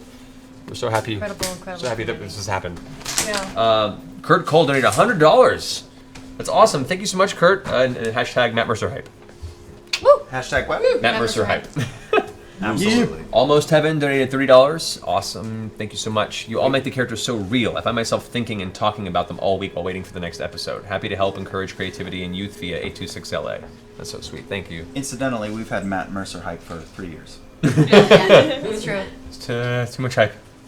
Catch it. Shaimu donated $5. Thank you so much, Shaimu. First time donating. Love the show and all the cast and crew. Just DM'd my first campaign last week with a bunch of critters and had a blast. That's awesome. Can't wait to keep it going. Keep up the hard work, everyone. Yay. Congrats on the new campaign. Foxy Forsyth donated $14.75. A very specific amount. You guys are amazing. Thank you for your awesomeness. I'm going to donate 10% of my check each week to help support. Oh my god, what? Along with Vox Machina. Also, what is one item essentially to your character? I'm trying to make some party gifts. Oh. One item essential to our characters? Yeah. It's an item essential to your characters. I have to think about that. Yeah, tell her we'll think on it. I'll think on that. That's so sweet. Thank you so much. Thanks. Utterly Random Guy 1229 donated $5. It may not be much, but what the hell? Hey man, it all helps. Yeah, it all helps thank you. 826LA. So thank you. It all adds up. You guys cheer me up every time, whenever I'm having depressing days, and it really gets me to thanks. Utterly Random Guy. Thank you so much, Utterly Random Guy. Utterly Random Guy. Fan of random. Nora Soraya donated $3 again this week. Hey Nora. Thanks for sharing your adventures with us. I sincerely consider you guys my friends. Thank you all for the laughs and the grog farts. Whenever this game takes us, I look forward to spending it with you. Vox Machina. Sweet. There we go. CMK82 donated $20. I've been watching since week 1, and this show has motivated me to take over as GM for my current group starting next week. Congrats. Thanks for this amazing show. Good luck. Thank you. Rock it out. Dreight's Fury donated $10. After not playing for over 10 years, watching you all has inspired me to find a new group. Now we are 2 sessions in and loving it. Thank you for the inspiration to get back into the fold. Well, thank you so much for watching, and congrats on getting back into it. It's so much fun. It makes me so happy so many people are getting into it again, or getting into it for the first time. Yeah. Yeah. And then not just D&D, there's so many great RPGs out there too, and like this is a cool gateway for that. I'm just happy people are getting RPG gaming again. The Duganator 8! Duganator. Hope you like dinner tonight. Thank you so much. Thank you, buddy. So good. Got some more surprises in the works for you. Until then, love the show, love you guys, and please continue to be the amazing, awesome individuals you are. P.S. Please message me with your food request preferences in the future. Ooh. Snap. All right. I was stuffing my face. The More whole flan. time. It was all the flan in my face. It's all good. Colina's XCXC donated $30. Hey Matt, it was great seeing you. Oh yeah, it was great seeing you at Colossal Con. Hope the series has a long life. Don't attack Trinket. Question, would you consider having a giveaway where you could take one person's actual player character and use it in your game for an NPC? That is an interesting thought. Not a bad idea. We shall think about this. See what we can I do. like it. Yeah. This might be a fundraiser opportunity. Fundraiser oh, where you can like. I don't know. We'll think about Your it. character We'll figure it could out. be an NPC in our game. We've done it a few times. Like bid. Largo Sensei donated $10. See Twitch message for full message. Won't fit here. All right, we'll pull that up for you So later. we'll pull that up soon. We'll see that shortly. Biddy Lena donated $10. Thank you so much. It's not much, but I hope this helps. It all helps, guys. Seriously. This will help. Imagination circles the world. Know that what you're all doing is so precious and inspiring. Critters for life. You know, thank you, Lena. Raven Dreamer donated $50. That's awesome. We could think of nothing better than to support literacy and future geeks for our 10th anniversary. Oh, happy anniversary! Happy anniversary. Happy anniversary. Future generations continue to learn the joy of reading and perhaps D&D. That's so cool. Happy anniversary, guys. Paradigm Shift donated $100. That's awesome. Here you go. Can't figure out how to donate more, or I would. That's amazing, Paradigm Shift. Thank you so much. Useless Rogue, what's up, buddy? Useless. Yeah, donated $10. It's been a while since I've given, and I wanted to let you know, Team No Stream decided bad news is the best whoopee. Wow, you had to drop that, huh? New whoopee. Wow. They figured you out. They figured it out. Do you sleep with bad news at night? Do you walk so around happy. with bad news in your bare ass? The fact that you even God, you had to bring that. Yeah, if you don't know what we're talking about, just IMDb tells and Jeff. Just Google Whoopee. Yeah, you and Ashley can commiserate. Yeah. They don't know our pain. No, but they will now. Willie Factoids coming back with $10 donation. Thank you, Willie. After being scheduled for 4 double shifts this week, I'm glad there was the shining light of Critical Role. Thanks for giving me hope, guys. Critters for life. Well, thanks for coming, playing with us. And 4 shifts is rough, so we're happy to be there. All right, Colina's XCXC donated another $10. Here's 1 platinum for Grog. Boom. You know math. RJ Canuck, to help future players do D&D math, 1 platinum equals 10 gold. 150 platinum is not 150,000 gold, lol. Donated $25, thank you. Yes. And Mal Hidel, good to see you again, buddy. Donated $5 today. It's amazing, guys. Thank you so much for all the amazing donations to HG6LA. We're cutting together a nice big check soon. We're going to present to them and show you guys cool pictures and video. It's going to be great. And I had a quick announcement, guys, and I'll let you all hate on me later. We will not be having an episode of Critical Role next week because we will be streaming live from E3, and that will be kind of taking over our Twitch programming all next week. So we're taking our entire studio to E3 on Saturday, and we will not be back to stream for you guys from this studio until the following Monday after. So it's going to be a full week of E3 coverage. We hope you guys enjoy that. Cool. Some of you guys are going to be at E3 and are I'm going to gonna stop be by at the E3. booth. So they're going to stop by. They'll say hello to you guys. Yeah, we'll say hi. Next Thursday night, though, we're going to start from episode 1. At the time that this would start, we will start a rebroadcast of all episodes of Critical Role so far to broadcast through the entire weekend. So you can get your Critical Role fix. We'll have it playing on our Twitch channel all the way up to this episode all weekend long. So, but we won't have our cameras here to run the actual live episode. So sorry about that, guys, but we hope you enjoy our E3 coverage next week. Yeah, that's all good. Well, that'll give us a week to prepare and come back swinging. So look for the E3 coverage next week. That'll be fine. We'll miss you guys for a week. I may try and organize like an AMA during the time next week or something to try and make up for it. I'll figure it out. Really? Yeah, we've been talking about possibly doing that. I've been requesting it enough. So, well, I'll let you know. Keep tabs on my Twitter. But yeah, so we'll miss you guys next week, but we'll find you in some other ways as well. Check out the E3 stuff. Sweet. Thanks for coming to play. Come back tomorrow. We have the band Bearcoon playing, and we've got a new PA system thanks to the chat room. So hopefully that should go a little bit better tomorrow night. That's awesome. And do we have a sub count tonight? We did not hit the dance amount. Oh, Dance sadness, amount. guys. No dance. And we get to? What do we get to, Lucas? 3567. 3567. That's a great feet, though, guys. Thank great you so feat. much for donating. well We'll get done, these guys. prizes sent out to you soon. And go follow Commissar Props, our friend Kai, who made those horns. Talented, insane sculptor. He's fabulous. Maybe if you They're follow him, maybe we'll pull another winner. Could be. Maybe Might if do from that, the followers. If you go, but you have to follow his Instagram or his Facebook. Yeah, please. Commissar Props on Instagram or Facebook, and maybe we'll do an exclusive for People can see followers. the crazy stuff he made for you. Yes, and anyone who is at Lock and Load, if you look at my Scar cosplay that I did through Privateer Press, he built like the sword and in the pauldrons and the armor backpack and all sorts of shit for it. The stuff, and you made like a Loki helmet for him. Crazy It's Loki awesome. helmet. I build things. It's fun. He does. Build things. I will say, as I just realized, this is exactly what you never ever want to see in this campaign. This means your shit is fucked. They really look like they belong That needs there. to be made into the Anyone ever Needs has to be made into an horns? emote. We need a Kavarn emoji, just in general. We need I know. a beholder emoji. Demon No, DM. we don't. No, we No, we don't. That's a bad Congratulations idea. once again to our 2 winners Bad tonight. idea. It's a great We'll have No, more it's fun not. giveaways coming up soon. It's not. Thank you all for It's staying not with a good us, and I hope you enjoyed the show tonight. We'll see you guys in 2 weeks for the next episode of Critical Role. So poopy. Have a good night. Ciao, Vela. Bye guys. We love We you. love you. Mata.